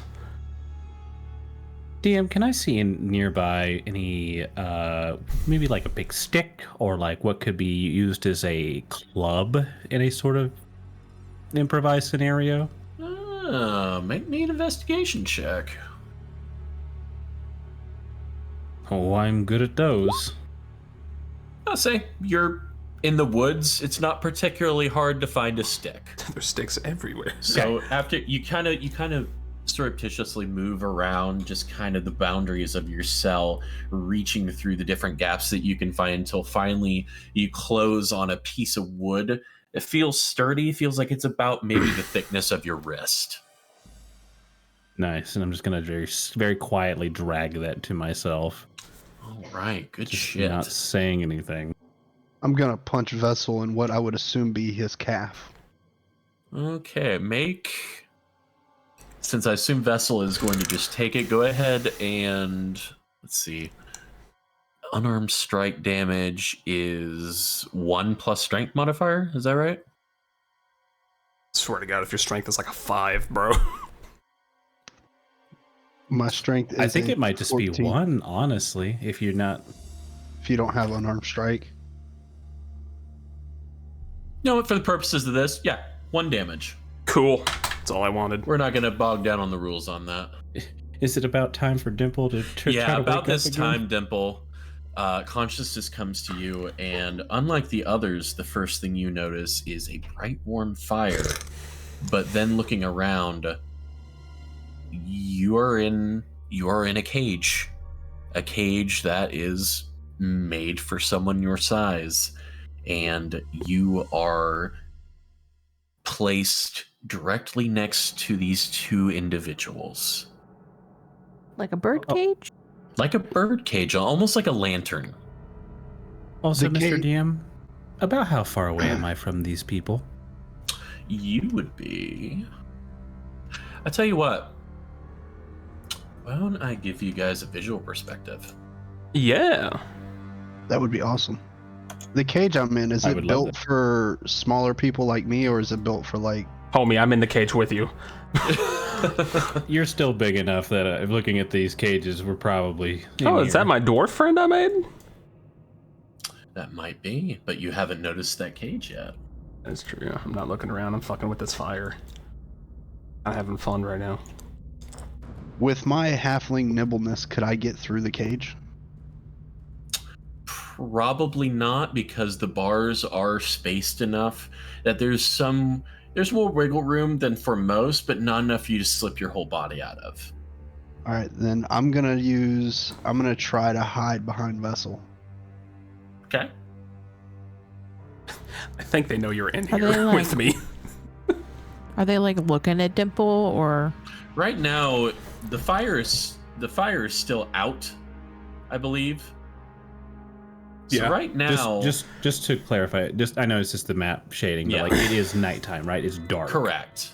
Okay. It is pitch black, because of the fire being out, and you can hear them kind of rustling in the dark. Dimple, you have dark vision, right? Correct. Okay, yeah, you see them kind of looking about, standing up from where they were. Something's going on. It's probably that one. As Carver looks over towards you, Vessel. I'm just gonna start looking away again. Just fucking around with my fingers. Well, go take care of it then, Carver. And the lizard man begins stalking toward the cage. comes up just short of it, looking in. You got a problem, freak? You're the one with... Yeah, I'm in a cage, bro. No, as DM, fair point. I got a kind of big problem. Can Dimple try to like quietly pick the lock of the cage? Would Dimple have a hidden lockpick, perhaps, that she would have tried to keep in a hidden location on her person? Too bad. She has thieves' tools. Tell you what, make me a sleight of hand check to see how well you may have hidden those Okay. to prevent them being taken after you were searched. Oh, absolutely! You have your thieves' tools. Okay, Holy Astarion. crap. Rogues are good at what they Absolutely, do, and we're man. gonna go ahead and piggyback off of that natural 19 and say that while Sloane is watching Carver over there and trying to get the fire going again, you can absolutely get your hands outside of the bars and just nimbly begin working the lock. Perfect. Thank you. So Carver looks at you after you give him some very straight Jade logic. ever so slightly tightens the grip on his club. You need to shut up and quit making all that racket, or I'm gonna come in there and cut off your hands. Can I cast Thaumaturgy to start doing a bunch of whispers at this boy back here by the fire? You know what? Sure. Are you trying to intimidate? I'm just trying to fuck with him. I would say make an intimidation check and add your intelligence bonus. So be that +3. That'd be 15. All right. So you set off these bit of whispers, and you don't quite see, but you hear the heavy boot falls in the brush of Sloane as he. What was that? Fuck these woods. Fuck these woods. How close is Mr. Argonian to me? Well, Carver, hearing that, has his back to you. He's within 5 feet. I want to use my unsettling presence to start, bleeding from the eyes. Like white dead eyes bleeding from them, and my teeth just get sharp, and I start doing this unsettling fucking grin, waiting for him to turn around. So you're Pennywising right now. Yes, sir. Okay. So Carver looks back. Good guy. Sloane, what's going on? Turns back to you. What did you do? Like falls over and starts scooting on his ass away from. The fuck is that? What the fuck is that? Is there Dimple, you are free. Could I locate? Can I see where the lock is at on my cage here? Oh yeah, absolutely. Could I blast that fucking lock with a magic missile?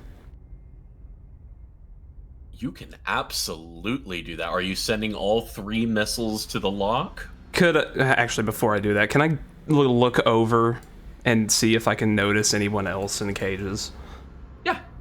So now that you're taking a moment to look around, and your eyes are more adjusted now that you're more alert, you do see Shade off in a cage about 20-25 feet to your right, and then further along that track, you do see a larger cage with 4 larger forms and a smaller form all huddled inside of it.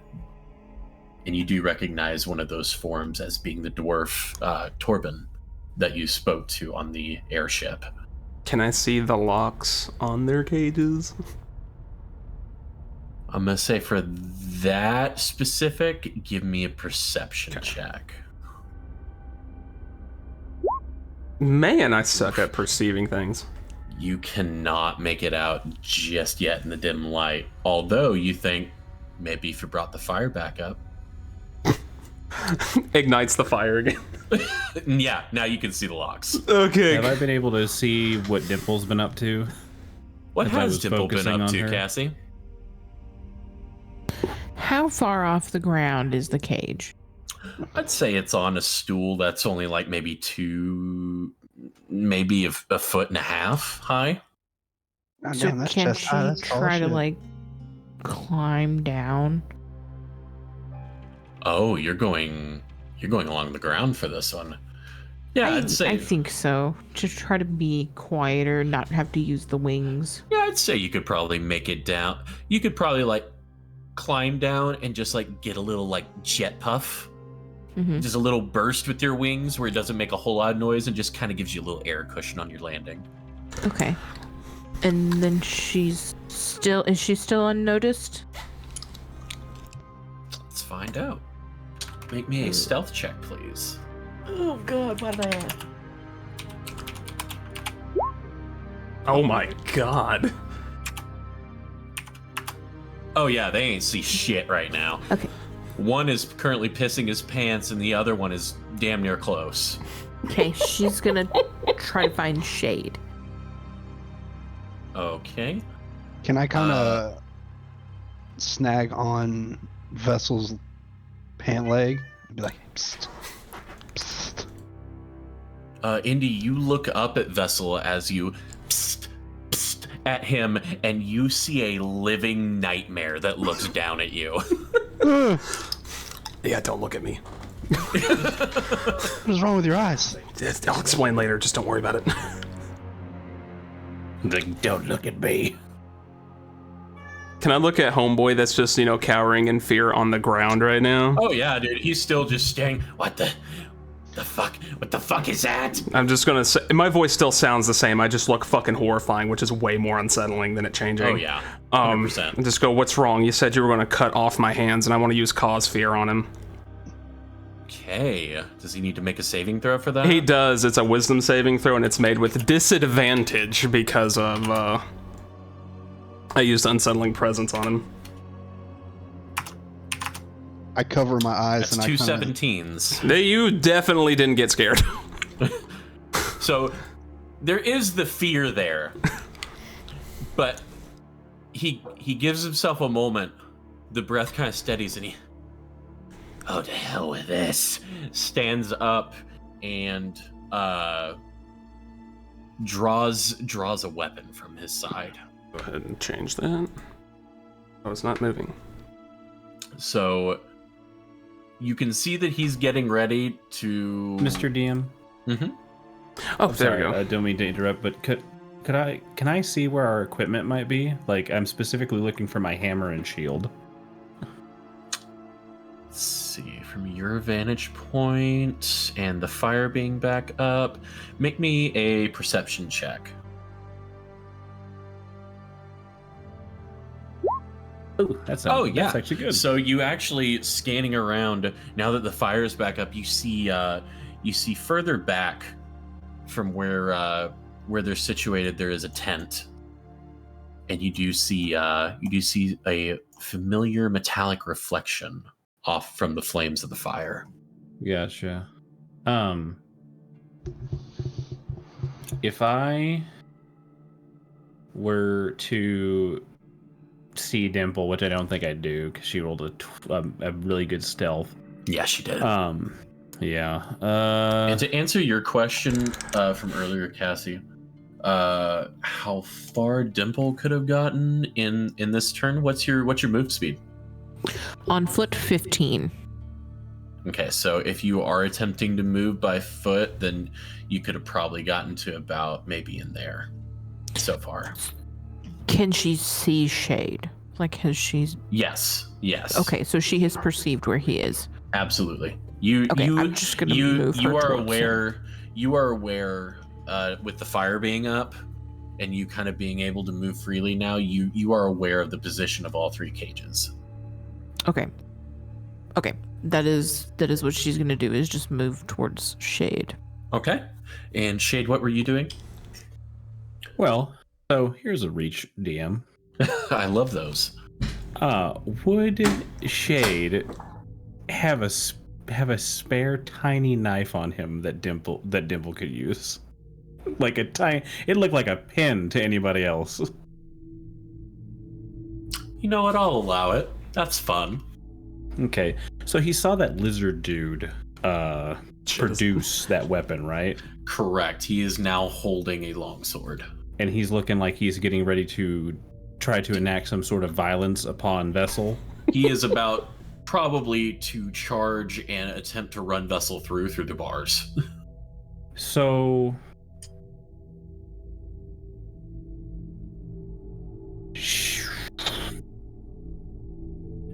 I would like to, seeing where this is going, and it's not going in a good way, would like to use my bonus action to use Blessing of the Raven Queen. Oh. To teleport within 30 feet and teleport directly behind this man. That's awesome. With my forest club in hand. Let's fucking go. And I would like to whisper behind him, I think not, and then hit him in the back of the head. Roll for attack with an improvised weapon, and Cassie, if you would be so kind as to switch us back to the battle playlist, please. Because we are going into initiative. Also, ooh, would an improvised weapon get my strength or proficiency bonus? Are you proficient with improvised weapons? No. Then not the proficiency, but the strength, definitely. Come on, it's a club. Whack! Are you proficient with simple weapons? Yes. I'll allow it. That's sweet. I made this thing and everything. Oh my god. Forest Club. Yes! Amazing. Would I get advantage? Just curious, because he would be very He's unawares. not expecting it. Go ahead and roll with advantage. Ah, well, it's 14. Give me 1 second to pull up their stat blocks, because I have been so enamored by this fucking escape plan. I did not have it pulled up. Can I cover my eyes and tug on Vessel's pant leg one more time? Sure.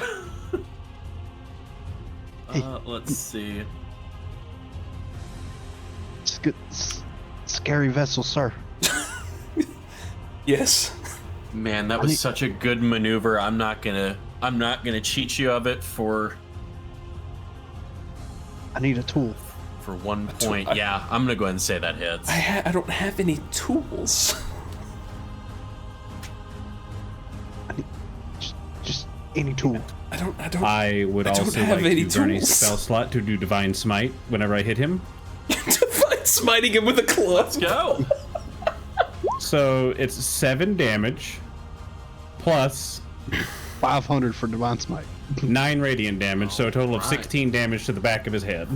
Let's fucking God. Cody. As just the forest club, I don't know, ignites a radiant fire. There is a deafening crack as that club bounces against the back. Fuck you, Bronson. I almost called him an Argonian. The lizard man's skull as he lets out a and stumbles a step before whirling to face you. And I need everyone to roll initiative, please.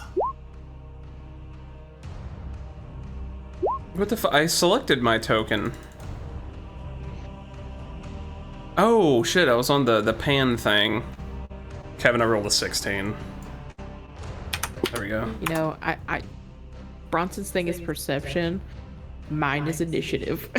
Oh no. I rolled a 1. I have a 4 initiative, man. Sorry, honey. I don't want your pity. Okay.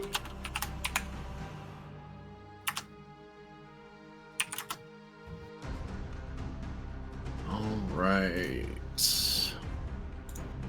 I didn't know you could just teleport Cody. That was cool. I didn't either, and that was a really cool DM moment for me of like, oh shit.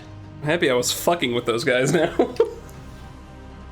It's not like I was just grabbed a club and I was waiting, but then you pissed him off enough he was going to stab you. All right. I figured something was going to happen before that. You know what? I was right. It is Sloane's turn. And hearing the crack whirling around, he's going to... Oh, what the... Bloody hell. He's going to come around the fire here, producing a scimitar from his side, and he's going to take a swing at you with it. Let's see. You do not have your armor, so My AC's a 10. yes, sir. Oh no. I ain't got a good dex, man.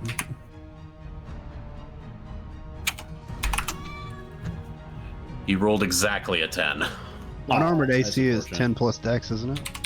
I have a 0. I know, I in was dex. just Yeah, you're right. asking. Yeah, it's Deal. 10 plus So dex. he comes around, whips the scimitar in an arc, and kind of catches you along the ribs for 4 points of slashing damage. Oof. See, come on, you creepy fuck. But it is now your turn, Shade. Shade just goes. Jay just goes, says the slaver in the woods, and just cracks him across the face with the club. Let's go.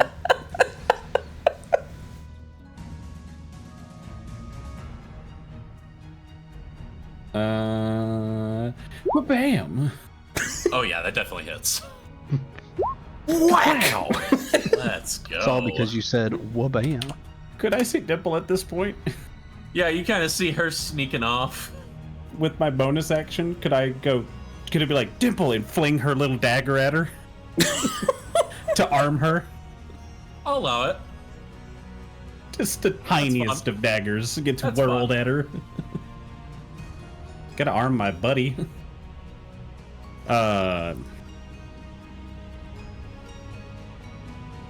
I will. That's all I got, really. That's what I got. That's my turn. That's what I got. All right. Vessel, it is your turn. I would like to cast a magic missile, and I would like. Hang on, hold on, I need to read it.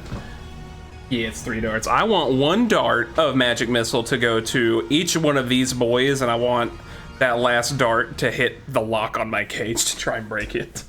Okay, so just your cage. Yeah, mine and fucking Hobbit boy over here. All right. Andy Pickle fucking Guzzler. So roll 1d4 plus 1 for me. Roll that twice. This one. Oh shit, I didn't put the space. There's when. The second one just says rolling dice. Oh, okay. Alright, just the exact same roll again. Nice. All right. And what does your magic missile look like as it fires off? That's random. How do you cast it? Just fucking wave my fingers and like 3 like fucking blood red spirals like show up and just. Love it. So one goes barreling and slams. Can I just hit Mr. Lizard Boy in the back of the head with it? Yeah, absolutely. Pinks off his skull again as he whips to look at you with a. I'm getting sick of that shit. And you hear a muffled from Sloane as the one on him hits him in the chest. At the same time, you hear snapping metal, and the door to your cell is now open. Just, oh, look at that, and then just push the door open and take a step out. Such a goober. I think I'm done. I don't think I can do anything else. All right. Indy, what do you got? Can I see Dimple? Probably. All right. I am going to make a mad dash towards her. Just double check. Okay. I'm gonna look at her and be like, I need whatever you use to get out of that cage.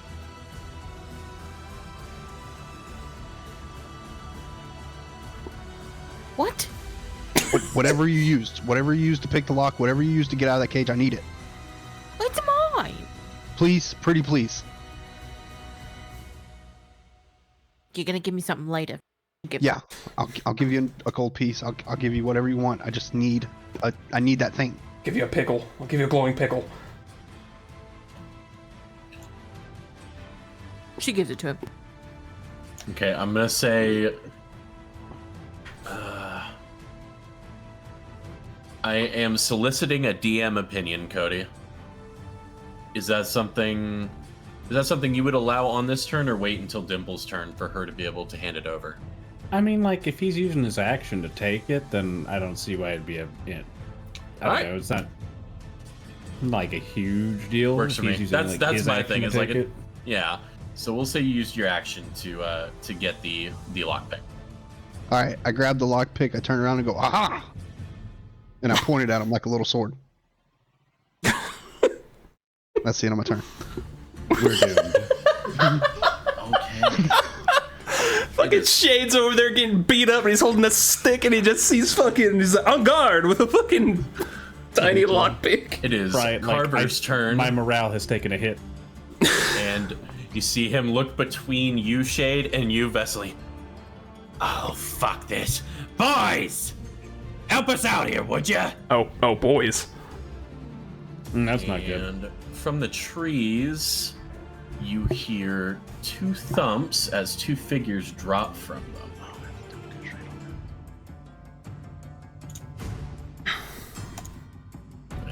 Add into the initiative order. I'm in danger. We're in danger. I mean, yes, but also me.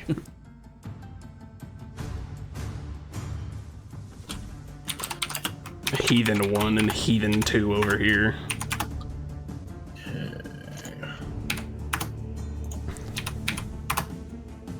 Don't worry, Dimple will survive. If it starts looking really bad, she'll leave us.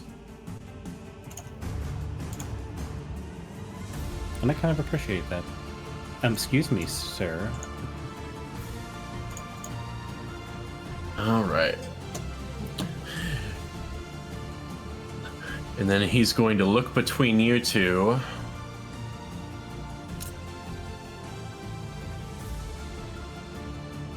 And he's going to swivel and turn his attention back to you, Shade.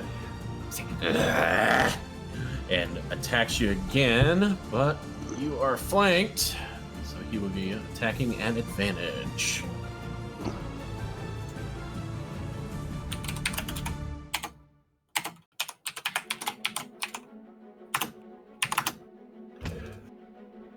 Okay, that's an 18 to hit. Just barely. That is another 5 points of slashing damage as he manages to slip across the other side of your ribs now. This is starting to hurt. That is his turn. It is Thing 1's turn over here. And raises a crossbow to his cheek.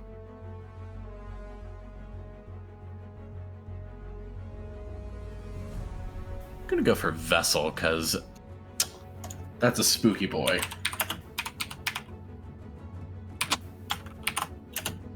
Not Vetzel, you could poke him with a pillow and kill him. Vessel prepared Does to be a down. well? Does a 13 hit, Vessel? It sure does. Okay. I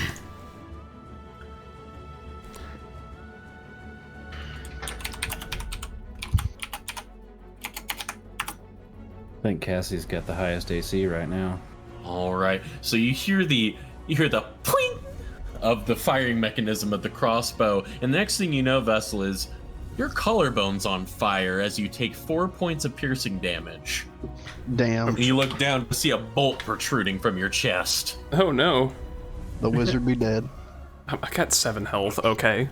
Oh my god, All right, you have 7 Dimple, it is HP. your go. I had 12, man, and Colin, I had him punch me. Oh, yeah, that's true. That's 7. And I will say, Dimple and Indy, you both hear from over your shoulders, "If you get me out of here, I can help you.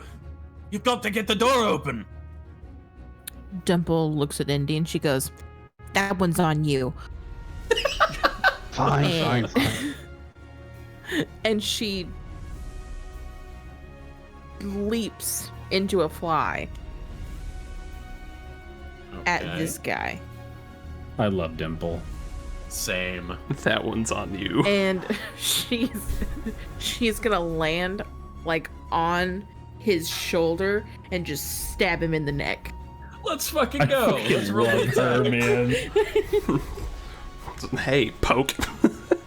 Do you want me to just roll it like a dagger? Yeah. We'll just roll it like that. Depending on how she lands, would she get flanking? I mean, you're right next to his neck meats. I'll give that to you. His neck take it. meats. Very surgical strike here. And you're saying like right there, but like sharing his space.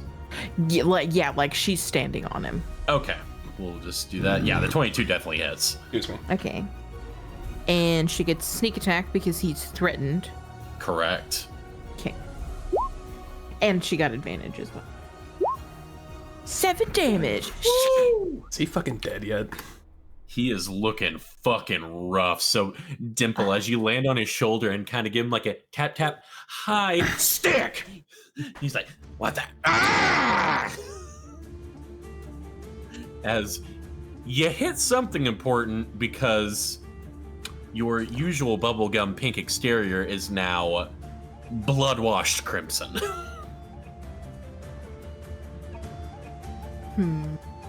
She's still there, but she's using the dagger like in his neck as like her stabilizer so she doesn't fall. Love it. And I guess that's probably all she can do. I don't think I can attack with a bonus action. No, unfortunately not. I don't know what gives you that. Just having an offhand melee. weapon. Yeah. I don't know what that is. You just have like a second, like another dagger in like your other hand.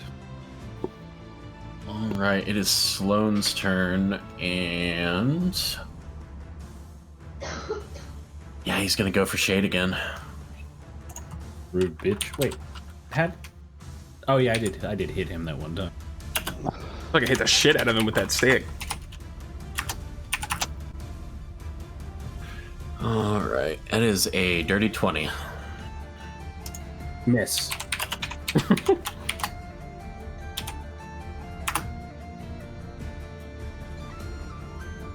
Right, that is another 5 points of slashing damage.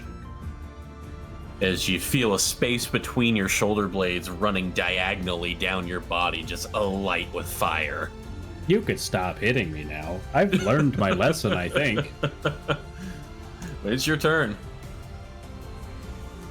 Oh. The lizard man in front of you that is currently being impaled by Dimple is looking super rough. Yeah, same, bro. He's not unique. You're not special because you're almost dead. Just so that I can stay alive, I think I'm going to use my action to cast Lay on Hands on myself. Hell And yeah. pump all 10 points on myself to bring myself back up to 17. Fuck yeah. But that's all I got, so that ends my turn. It's better than being dead. Vessel, what do you got? Is this guy still spurting blood? Because I just want to do something for flavor purposes. Cool. I'm going to clutch that fucking bolt that's in my chest and rip it out with one hand and making like hand signs with the other one. I'm going to pull that dude's blood over to me and use it to make a cuirass of armor and cast mage armor. God damn! Now my AC is a 14. You know, That was disgustingly cool. I would like you to make an intimidation check with advantage. Oh yeah, it's got that sweet -2 modifier on it. But advantageous. God! Damn. Hell yeah, you looked really awkward while you did that. Damn, I was really hoping for that. It is disgusting still, though. They look repulsed. Instead of scaring them, you just Everyone in gotta, this camp looks repulsed. Like, I feel like even Dimple, who's covered in that man's blood, is like...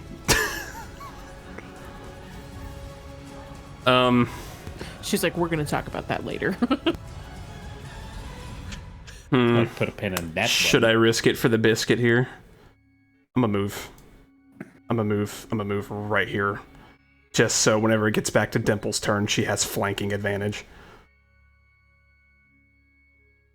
All right. I end my turn. I'm just gonna get up to the guy and like whisper in the back of his ear, just miss me.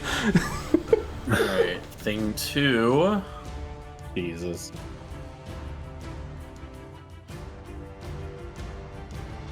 I put myself right in line of sight of this other guy over here. Uh-oh. At least my AC is a 14 at the moment. Oh no. I rolled a d4 to determine who he was going to shoot at. Eeny, meeny, Indy. oh no.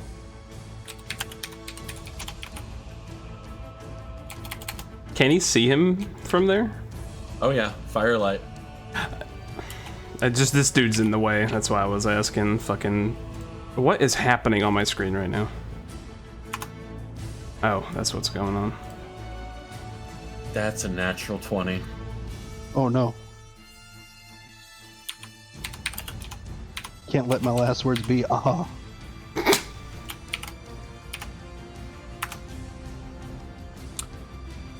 Thankfully, he has a bitch ass with a light crossbow. That is 10 points of piercing damage Oh god. as it slams directly through your sternum. Damn. Are you up? Yeah. I have Thank 3 God. points of health left. He begins readying another bolt. Indy, it's your turn. You could see the dwarven man now, armed through the cage, beckoning. Come on, come on! I'm in a dilemma. You're muted.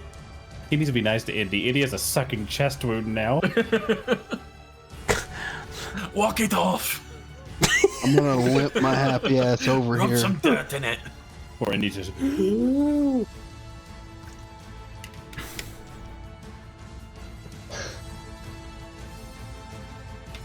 But I'm not gonna let him out yet. I'm gonna use my action to cast Cure Wounds on myself. Ooh. Got a good amount of health back on that.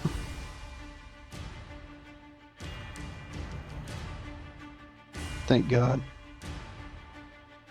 I will say, would you like to use your bonus action to pass the lockpick to him?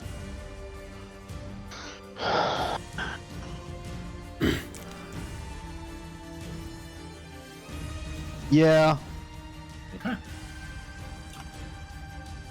I hand it to him and go, I need this back. You don't understand. If you don't give that back, she'll hurt me.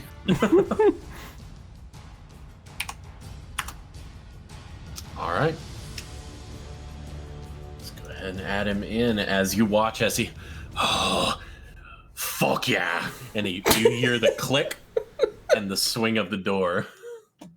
All right, now give it back.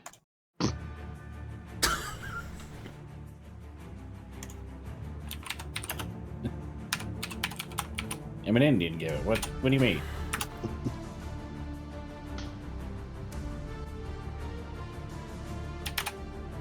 Give it back.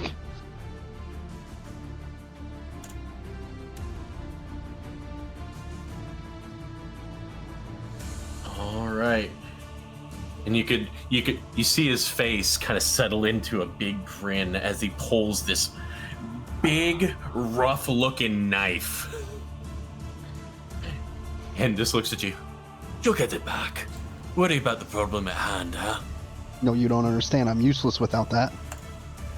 And it's Carver's turn. He is... Not looking good.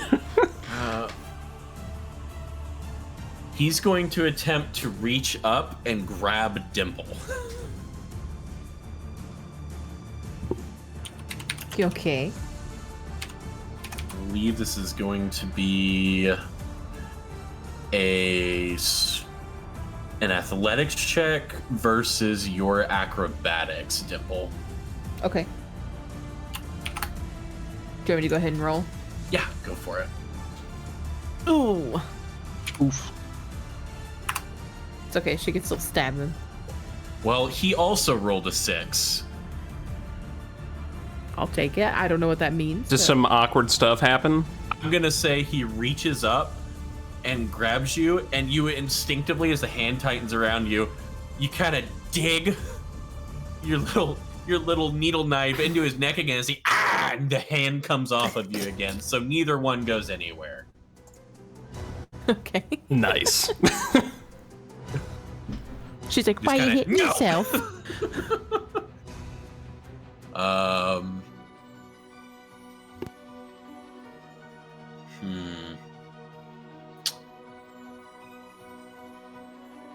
What can you do with the bonus action? Pray to your god. Yeah, that's pretty much all he can do. Dimple, it's your go. She's gonna pull that little needle out and just right back into the same hole. All right, roll with advantage.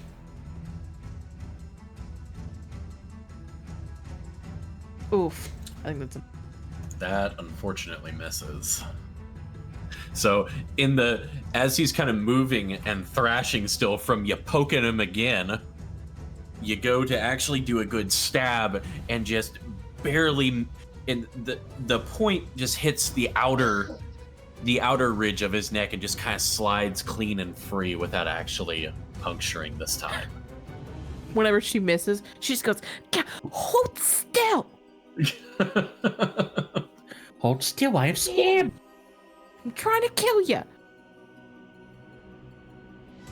Anything else, Dimple? Nah, I don't have anything else I can do.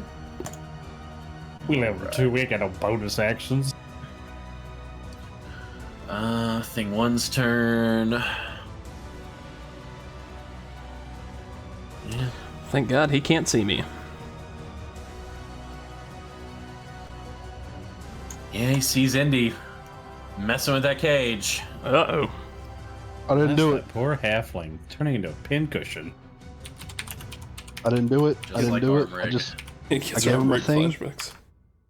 I'm going to assume that a 7 misses, though. yes. So you hear the bolt strike the ground about 3 inches from your feet, Indy, Hey, with a muttered curse, and you start hearing the cranking mechanism going again as he reloads. listen here, sir. No pickles for you. And it is Sloane's turn. Yeah, he's gonna go for your back meats again, Shade. But not with a natural 1. Thank God. I feel like at this point I'm looking at him. Man's hitting me. Carver's getting gangbanged. This time you're kind of in the ebb and the flow now, Shade. You're starting to feel it, and you hear the shift behind you, and you just barely move out of the way as the blade just goes through empty air as Sloane just swears and gets ready for another strike. And it's your turn, Shade. Use that momentum from that bob to just like swing that club around and do like a spinning hit. Okay. As I try to hit him. Fuck, I knew his name a second Sloane. ago. Sloane, yeah. That doofus. Woo! Let me see something here. Oh yeah, even if he tried to use his parry reaction, it wouldn't do shit. And yeah, that's all. Just hit him Okay. again. Yeah, this a heavy impact as you watch the hat go flying off about 5 feet, and there's now from the left temple there is a steady bruise forming as blood just begins trickling down the side of his face. It's like, you motherfucker, that hurts. Anything else, Shade? We'll smirk at him and that's it. Okay. Vessel, it is your go. I would like to cast Firebolt at this motherfucker right here. Okay. You are currently threatened by an enemy, so you would be making the attack with disadvantage. Apparently not 17. disadvantaged enough. Yeah. 17. 17 and now fucking a 1. So you watch the spiraling trail of fire go off, and you watch it just kind of against this guy's chest. Hey!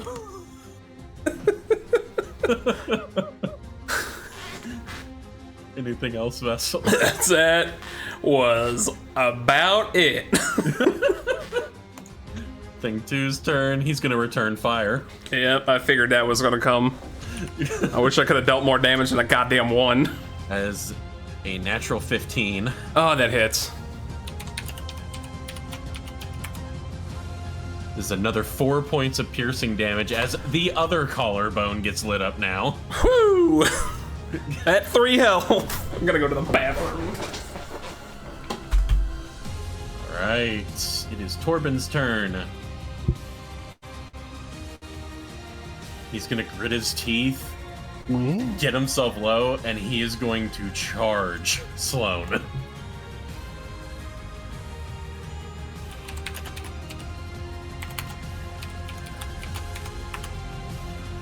Okay, it's a natural 16. That's gonna hit. Daggers are a D4, right? I believe so. That is correct. Oh, yes. Sorry, I was muted. I confidently said yeah. And he's going to jam that ragged-looking blade like up into the obliques on Sloane's left side. Does 7 points of piercing damage, and as Sloane, oh, you think you're fucking cute? Sorry, wrong accent. You think you're? Nope, I'm lost. Trying to switch between these two accents is fucking murder. Sauce. Oh, you think you're fucking? Nah, god damn it, dude. He does think he's cute. Yeah, think you're fucking cute. To which Torben replies, "Bitch, I'm fucking adorable," and digs it again. Let's see. Indy, it is your go. Fuck.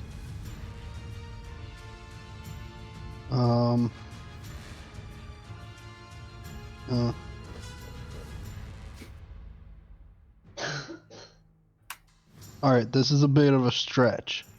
We like those around here. Can I tackle this man right here and try to take his crossbow? You can certainly try. Alright, I'm gonna I would try. like The you gumption to. of this halfling. I would like you to make an athletics check. Come on. Oh, fuck. Hang on, he could roll really bad because he has a neutral strength modifier. No, natural 17. Damn it. Sorry, buddy. So you rush up and grab it, and he kind of yanks it away from you. Sorry. This is Baldur's Gate 3 music. Yeah. Hold on a second. I think I have one last thing. Is it beg for mercy? No. Apologize profusely. I want to drop him on my hands and knees and go in between his legs. To where? So right here behind him. Fuck. Okay. What the fuck? You do. He's as And then- confused as I am. I don't know if this would count as a bonus action, and correct me if I'm wrong. I want to try to hide behind him, What? following his movements if I can. My God. I'm gonna say that since you're still within 5 feet and you just went under his legs and tried to grab his crossbow from him, he's probably keeping an eye on you, so hiding in plain sight directly in front of him, because he's gonna turn to see what you're doing. I should have punched him right in the gooch when he went underneath him. I'm gonna say it's probably not the most plausible plan.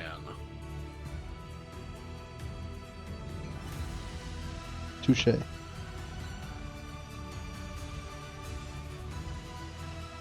I like the thought process, it just, unfortunately, I don't think it works here. You have sufficiently confused the shit out of him, though. Yes. Yeah, he does not know what you're doing. Of the things he was expecting, that was nowhere near to being on the list. Yeah, well, I lost my only spellcasting focus to a dwarf, so, or a man in a cage. It was a dwarf. Yep. Dwarf in a cage. Anything So- else, Indy? Nope, that'd be it for me. All right, Carver, starting to sway a little on his feet from the blood loss. Looks between his shoulder and Vessel. Fuck. And Says fuck a lot. Like, he didn't grow up in the best neighborhood. You leave him alone. he's gonna try and take a swing at Vessel. Sure hope it misses. With a 7, I'm sure it does. So Woo! the arm comes up almost drunkenly now with the blood loss, and you're able to kind of duck under it as it swings over where your head was. And he just... he is not having a good time. Can't even hit the man whose armor is made of his own blood. I'm gonna look over at Dimple and go, please kill him. She goes, well, you could do something. And stabs him again. Bad lizard. With advantage. That hits. Fucking bad lizard. I love her. Please tell me he's dead. How do you want to do this, Dimple? Thank God. Write him down as he She's- falls. She's so frustrated at this point. Because she missed last time. Right. And then Vessel's like, would you kill him? And she's like, you gotta be fucking kidding me. You haven't done shit I said please kill him. but light a match. I fucking hit him in the back of the head with a magic missile. She doesn't know what that is. And she literally just pulls the little needle back out. Or, well, I guess she's not in there that time. And she just stabs right back in that same hole. And she just goes, bad lizard. Fantastic. So, Vessel, you watch as Carver kind of turns and you see this 11-inch tall avatar of rage repeatedly jamming this what looks to you to be almost just like a silver needle repeatedly into the side of Carver's neck, getting drenched in more and more and more of his blood until the body crumples to its knees and then falls over onto its side limply. Just gonna watch As that and go, as gross. he falls, as he starts to crumble, she will jump off of his shoulder and fly onto this person's shoulder. Okay. And then can she bonus action hide? Make a stealth check at disadvantage. Okay. I'll say it's possible, but it's going to be difficult. This kind of reminds me of when fucking Captain America Civil This is War, when fucking fucking Ant-Man goes into Iron Man's suit and starts just ripping shit out. Just start tearing everything up. Perception is a neutral bonus. And he rolled a 9. I am the knight. He has no idea you're there because he is currently getting fucking kidney stabbed by a dwarf. It's got shanked. That's what happens when you Is that fuck your up in the turn, yard. Dimple? Yes. All right. Guy in front of you, Indy, is going to drop the crossbow and pull a scimitar. He gonna Wait, kill does that he- halfling. And drop it on the ground. He did. Is it still loaded? It is, but you cannot Okay. grab it right I know. now. I just need to know for future reference. If you He's just- survive he's this just doing everything turn. he can. He's clocking weapons, man. He's doing his best. He's doing his best, man. It's like Zach Galifianakis and fucking Hangover That right is now. a 19 to hit. Oh, he hits me. Oh, he hits me.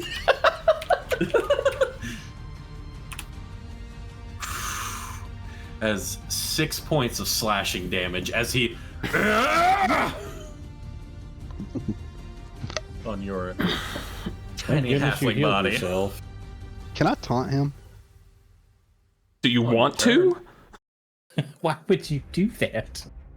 That make it worse for you, buddy. I just want to look at him as I grimace as he hits me and goes, "Man, you can't even kill a halfling." All right.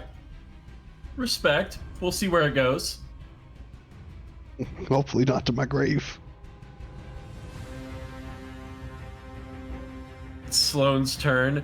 His breathing is ragged now, and Shade and Dimple, you can actually see that there's just 3 different trails of blood just coming from different points along his mouth. He's not doing great. So he is going to turn and slash at this dwarven individual. And is a 22 to hit. Takes 6 points of damage. So comes down, slashes across the chest of this dwarven individual who oh, come on, you bitch, you can do better than that. You bitch. And no, he can't, because that's his turn. Shade, it is your turn. Shade's going to do a quick survey of the battlefield and what's all going on. And then he's going to look at Dimple. And he's going to say, send him to the Dusk Maven. And then he's going to use Blessing of the Raven Queen to teleport over here How many times a day do you get that? twice. Hell yeah. This many. And is going to say, leave the pickle lover alone, and hit him in the back of the head with the club. Fucking Michael Myers his ass. Yeah, like there's just like it's like a flickering shadow and like some translucent like ephemeral feathers, and he's just over there. All And that's right, with roll to advantage because hit. he's flanking, correct? Uh-huh. Okay. 18 hits. And thank God for that. So 6 damage. I'll go ahead and pump another divine smite. Oh my god, 13. Wow. So how would you like to splatter this man? So basically, as this man is just like looming over poor Indy, there's just like that flicker of feathers, and just Indy sees just this shadowy figure behind him, and then just like rears back this club, and you see like this radiant energy surrounded as he like brings it into swing and just like takes his head clean off in like a spatter of ore. Amazing. Can I add to that briefly? Absolutely. So Indy, from where you are clutching your chest in pain, you look up, and behind this man, as he readies another strike to drive it through your chest, there's a flicker of the shadows behind him, and stepping through it, there is just a figure. And the figure you see as it comes forward, it is just a blank white mask with flowing, almost tendrils of black hair floating about it that then disappears as Shade's face, locked in concentration, comes through it forward, bringing the club down on this man's head as his skull caves in downward with this horrible crunch and splatter. Be gone, head. And I'll just look at Indy and go, the matron says it's not your time, and then dash to this other dude with my 30 feet of movement after I murdered that man. Fucking. That's my turn. I cast decapitate. I cast beheading. Oh, grog. All right, Vessel, it's your turn. All right, I'm gonna take another shot at this boy with fucking firebolt. Okay. That man. Yeah, 19 hits, 5 points of damage. So that one, it does more than just a little puff of sparks this time. It looks like it actually catches something as he... And he is, like, actively burning now. He's still Hell. up, but he's having a really bad time. Yeah. I'm just gonna move over here. Okay. It's gonna break his line of sight. As best I can. If ever to just hit him with a firebolt and go, and like run away. He's going to see It's like Captain Jack Sparrow saunter away. you move away as Shade is now charging him after he just saw what happened to his buddy. He's going to shakily raise the crossbow to his shoulder. Stay back!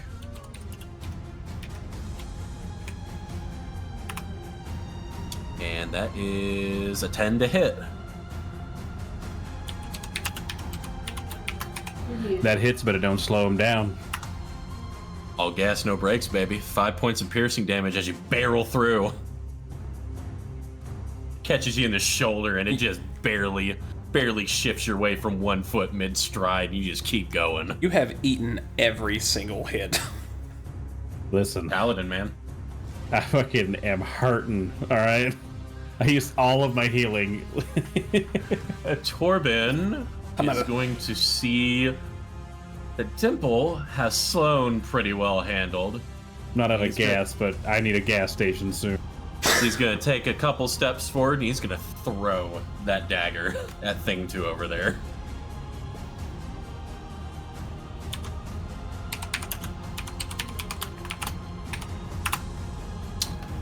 But not with a natural 6.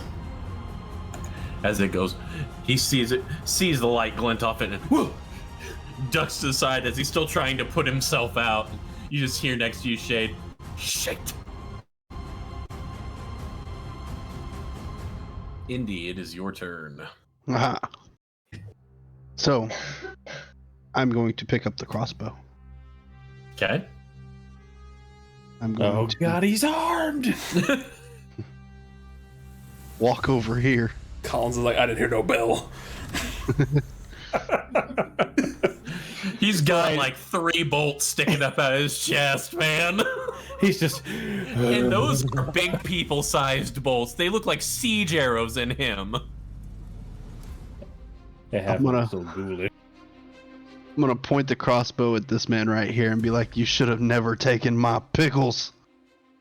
And fire the bolt at him. I hope you miss now. I hope he nat 20s. Okay, so you're shooting Sloane. So with Oh, a you're light sh- crossbow, right? You're shooting him. Yes. Okay. A 12 misses, unfortunately. Damn. You're not quite used to handling the weight of a full-sized, even albeit light crossbow. It's not quite made for your small form, and it just kind of hitches as you pull the trigger mechanism and just goes wide. Well, that It's the bane of any player. You can't say your cool line until after you connect. Otherwise, the game will make you miss. It's real shit. Sometimes you'll just get immediately downed after saying your cool line. that do be my turn. Like against a werewolf. Dimple, it is your turn. Now I'm hidden, correct? Correct. So that means I get advantage. Correct. Okay. This man's about to die to a pixie he never saw. This man's about to be decapitated by a sewing I hope needle. so. I just have a bad feeling that I'm gonna miss. Oh, thank God. Oh yeah, 19 definitely. Hell hits. no, you didn't. I'm gonna say this. Between your regular attack and your sneak attack damage, he has 3 hit points left. How do you want to finish him? Roll the damage anyway. Yeah, roll the damage anyway. It'll be fun. Gotta have the numbers. Max of damages. 12 damage. Yeah, max damage. Damn The near. health he had, he died 3 times over. So over. she's hidden, right, on his shoulder. Correct. He doesn't even know No, he has no idea that you're she's there. there. He just knows his So- kidney is fucking gone. Well, the Lord blessed him with a spare. She just so very lightly speaks in his ear Oh god. and just says, "Really? A bird cage?" And just right in his ear. Oh my god. Did you just scream to his ass? Yeah, she did. That's Right in awesome. his ear. Oh, so you hear very briefly a, It's the meanest character ever. fuck, But she's so sweet. and he goes down. There is no graceful fall for She him. about He as sweet. mannequins onto the ground. About as sweet as a jar of soggy pickles. When he falls, she like uses her movement to kind of like flutter to the ground, because like she's not gonna make it to the other guy from where she is, and just stand on his corpse triumphantly. I feel like Vessel is just watching Dimple and Shade make gruesome corpses, and it's just like, my god. I am a gruesome corpse, and they make them. I'd never seen someone get decapitated with a stick before. And that is Dimple's turn. All right, well, that man's dead. That man's dead. Shade, it is your turn. That man's about to be dead. That man's about to be Just- dead. Thump, thump, thump, thump, thump. Prepare to join your friends.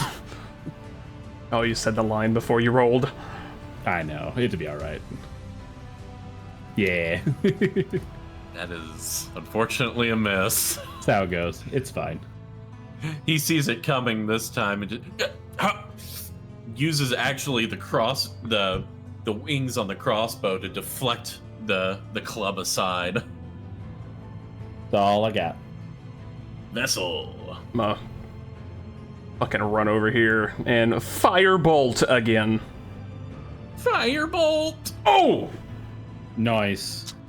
How do you want that firebolt to kill this man? As I run by the fire, I just like scoop up a little bit in my hand and I just like slide and take a knee and like brace my wrist and just fucking line him up between my fingers and just boof! Fucking shoot it. Took a shooter stance.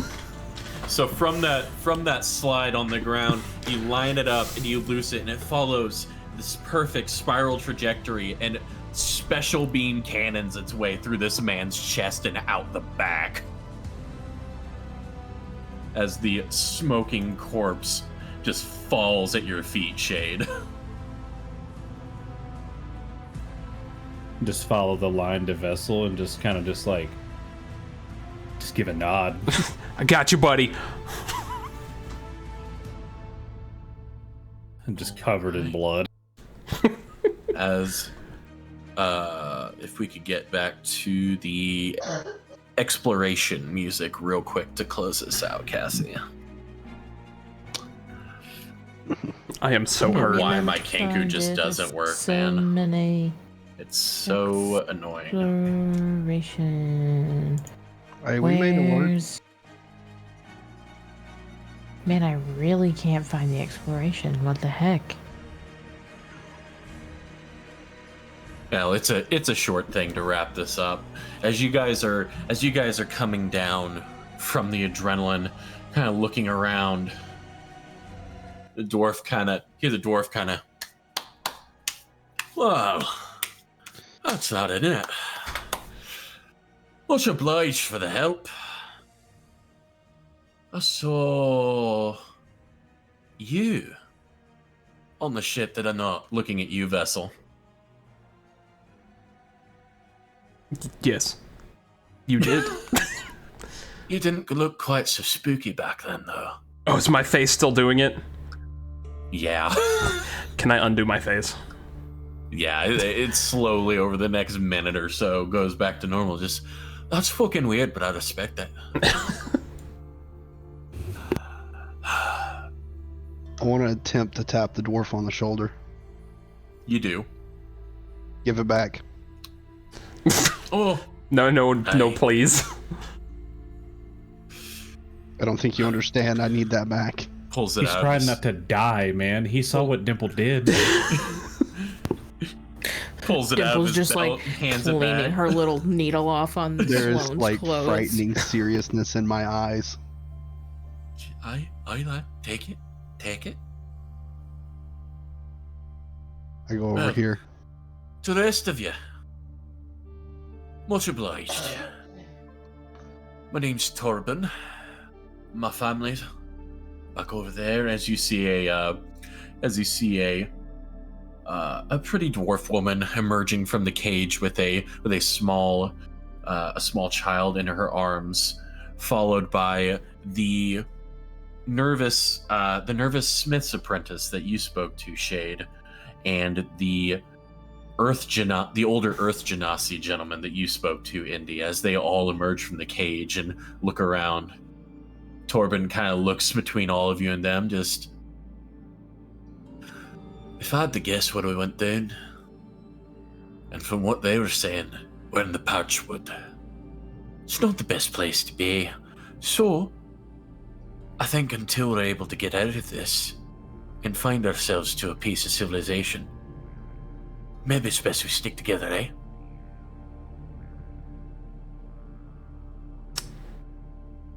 Yes. I think so. I mean, I guess so. Does anyone know where Got our anything shiny you can pay me with? anyone know where our stuff is? And next to Shade you. does, actually, yeah. It's going I'm gonna shakingly hand Dimple back her lockpick and be like, Thank you." Dimple's just like drenched in blood, like it's dripping Dude, off her wings. Dimple Look looks like if look like the fucking Homelander. Oompa Loompas, if fucking Willy Wonka was a 2023 horror movie made by A24, that's what Dimple fucking looks like. Yeah, like Dimple and Shade are just covered in gore. Shade looks at that Smith's apprentice and just goes, "I told you. It's not your time." And go to get his armor. Yeah, he did. And he just kind of leans over and just retches and hurls. Dimple takes the lockpick back. She goes, You're a smart one. You can stay. Thank you. Right. So coming down from a battle after some strange circumstances puts you down in an unfamiliar place on an unfamiliar continent. You've gathered, or rather rescued, some allies for the time being.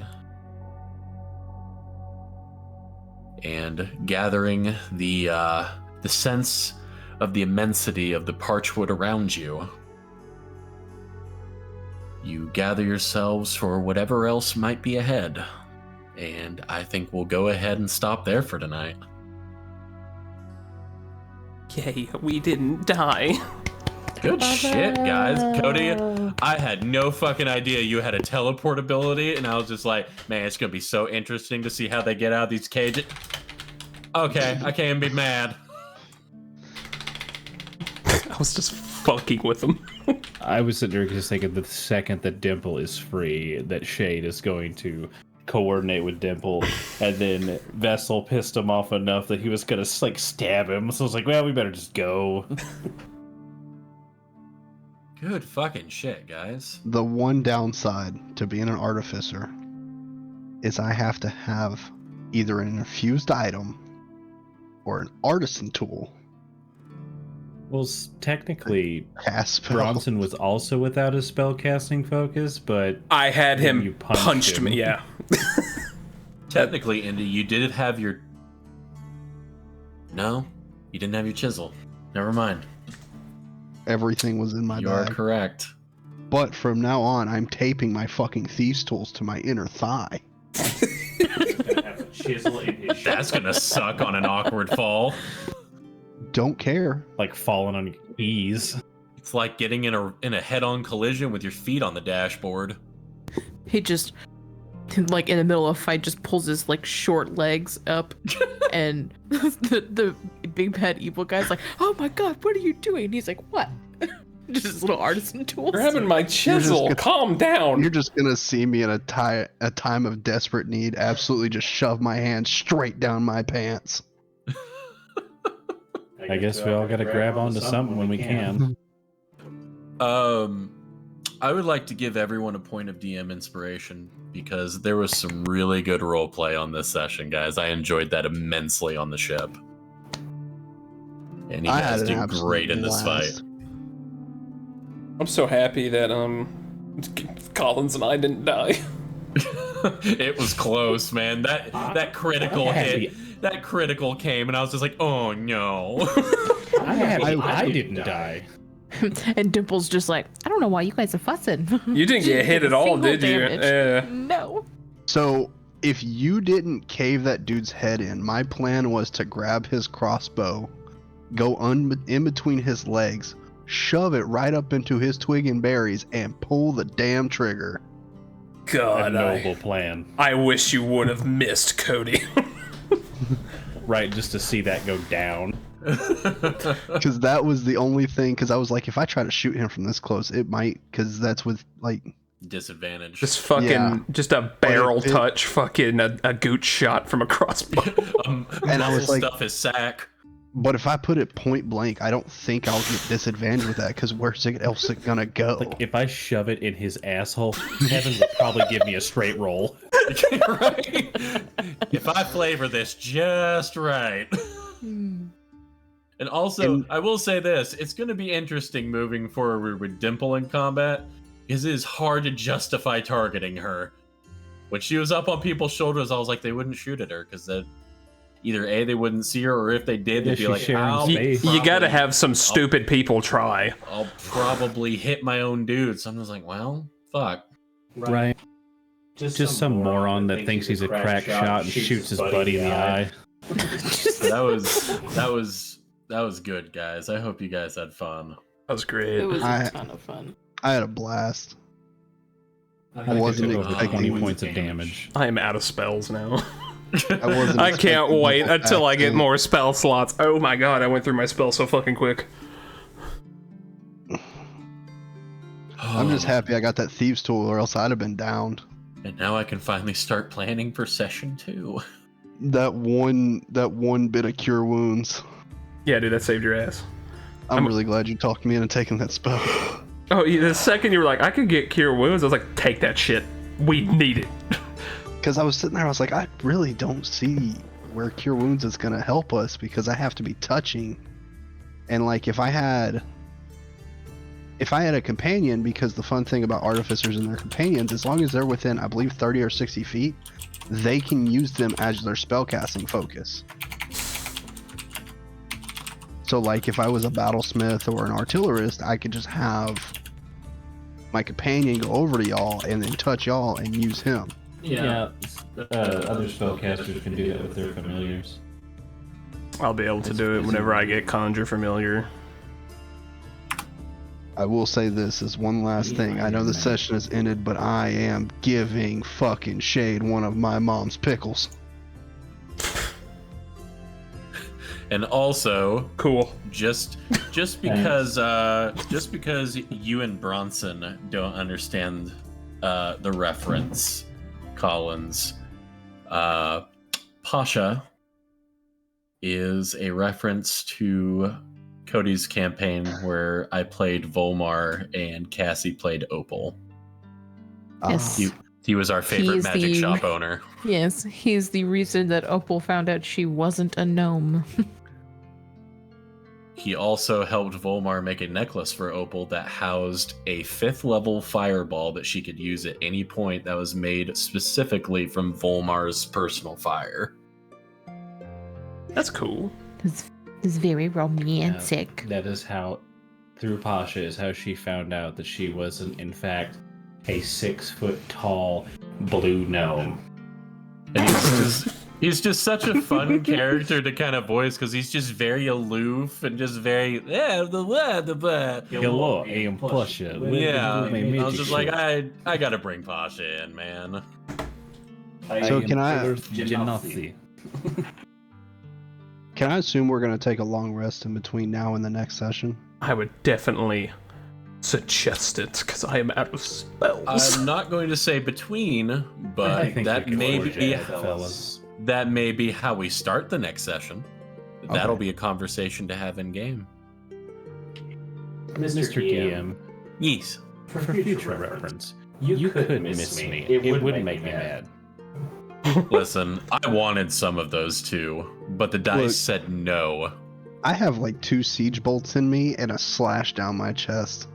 No, you got regular bolts in you. I took 20 Not points of fucking damage. me. That is so much I'm damage. fine. I took 9, so I'm at 3 right now. Dude, poor fucking Carver, man. Fuck him. Yeah, fuck that dude. He's a slaver. My man got fucking harried from every time he turned his head, something else hit him in the back of the fucking dome. That man got clobbered. I just fucking basically flicked something at him right after that. Bitch, I eat people. Smack, smack, smack, smack. An initial teleport whenever I smacked him. Dude, Vessel was just thinking, like it's like that Billy Madison, like, man, I'm glad I called that guy. like, I had a legitimate jaw drop when you did that. I was like, well, this Hey, honey, just did you got a check the little mail today? complicated. Oh no, I didn't. I'll go check it here in a second. Okay. Did you get a package? I did. Oh, crap. Well, I'm sorry. Welcome to Tal'Dorei, guys. Yay. Happy to be here. Yeah. This is definitely gonna be a fun campaign. Kevin, did we level up? You did not. Oh. Can I trade in my DM inspiration for a level up? You cannot. I'll give you a pickle. No. One of them nice Southern Carolina pickles that have been through the fucking USPS.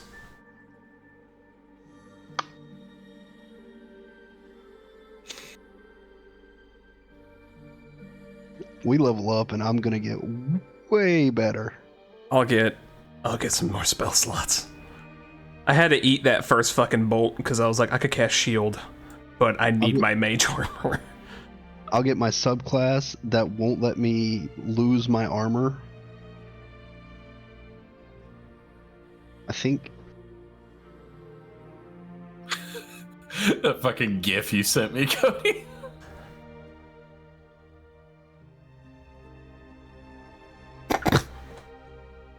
Oh, and I get magic missile.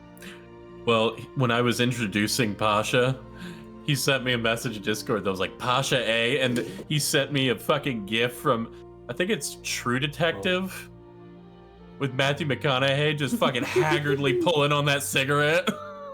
Oh, yes. So no matter what, even if I'm unconscious, my armor can't be removed once I get my armor or subclass. What if someone seduces you out of it? Unless Nope, it's... he's gotta fuck with it on. It can only be it cannot be removed Hydraulic against penis. my will. I mean, Magical hydraulic penis. hypothetically, if I cut my dick off, Imagine him going to bed with some lady and the last thing she hears in the darkness is the fucking Autobots like, hypothetically, if I cut my dick off, my armor does act. if your character cuts his prosthetic. dick off, I'm no longer partying with him. Dimple is fucking adorably horrifying. Yeah. Like I said, I love that she's basically Arlene Sorkin. That's hilarious. Makes Oh, by me the so... way, if you want me to not land on people's shoulders, I cannot. No, do it's that. it's 100% a smart move. It makes sense. I just, as a DM, I'm gonna have to think of a way to counter that in the future.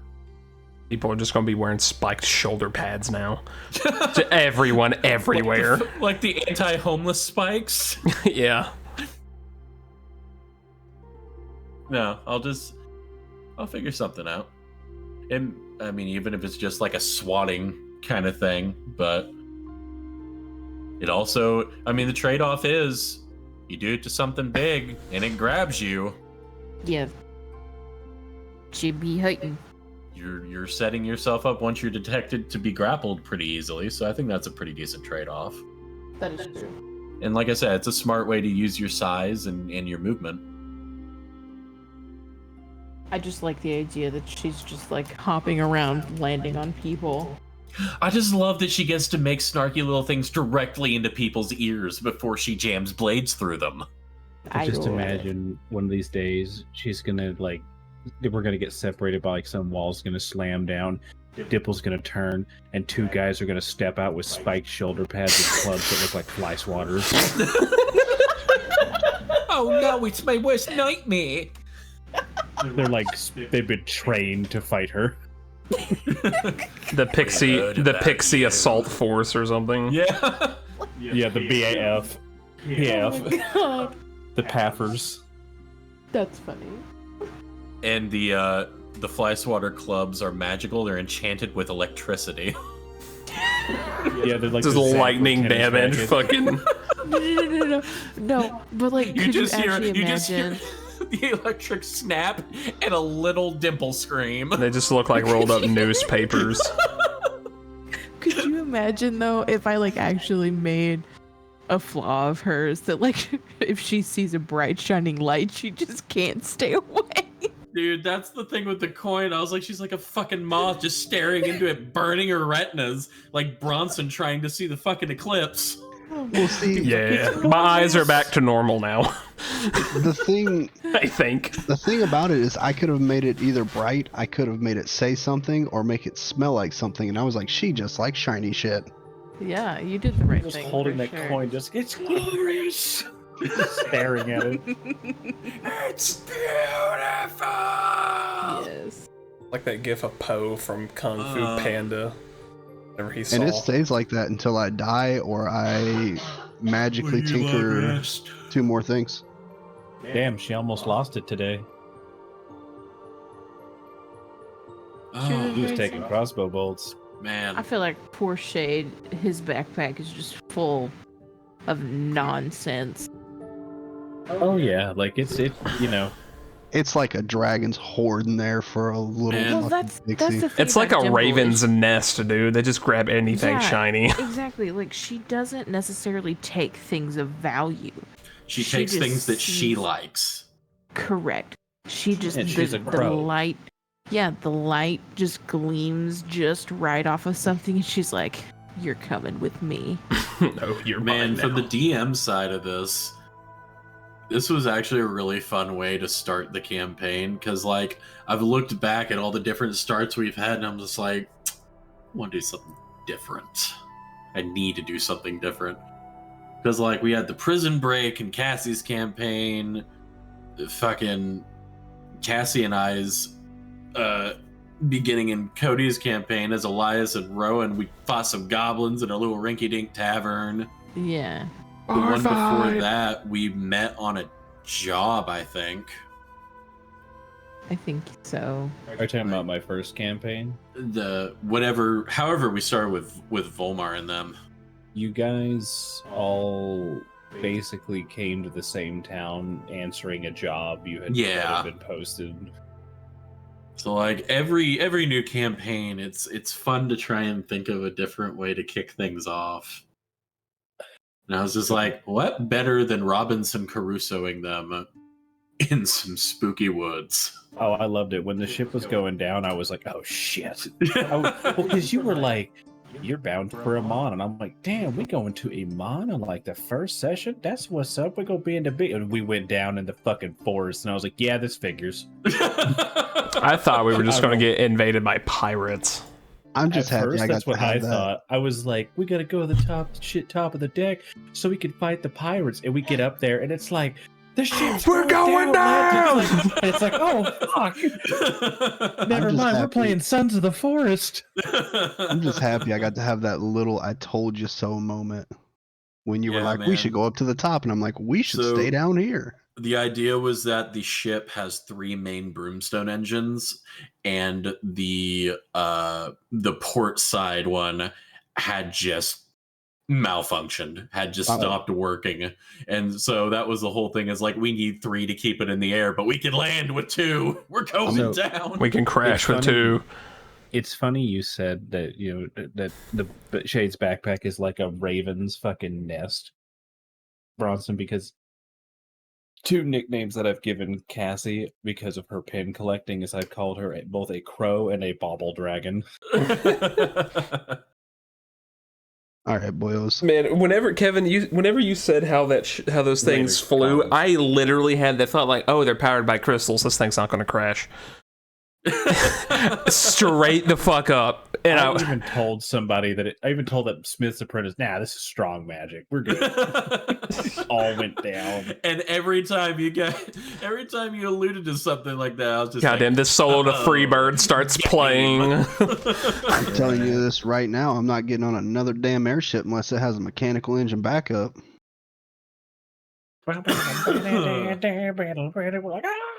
Fucking grab the rail and then wrap my tail around it. That was so much fun to finally be able to run. Thank you. I had an absolute blast, but it is 1 a.m. here, and I'm going to go night-night. Go night-night. Yeah, my 3-hour nap is leaving me. Alrighty, I'm gonna stop recording. All right.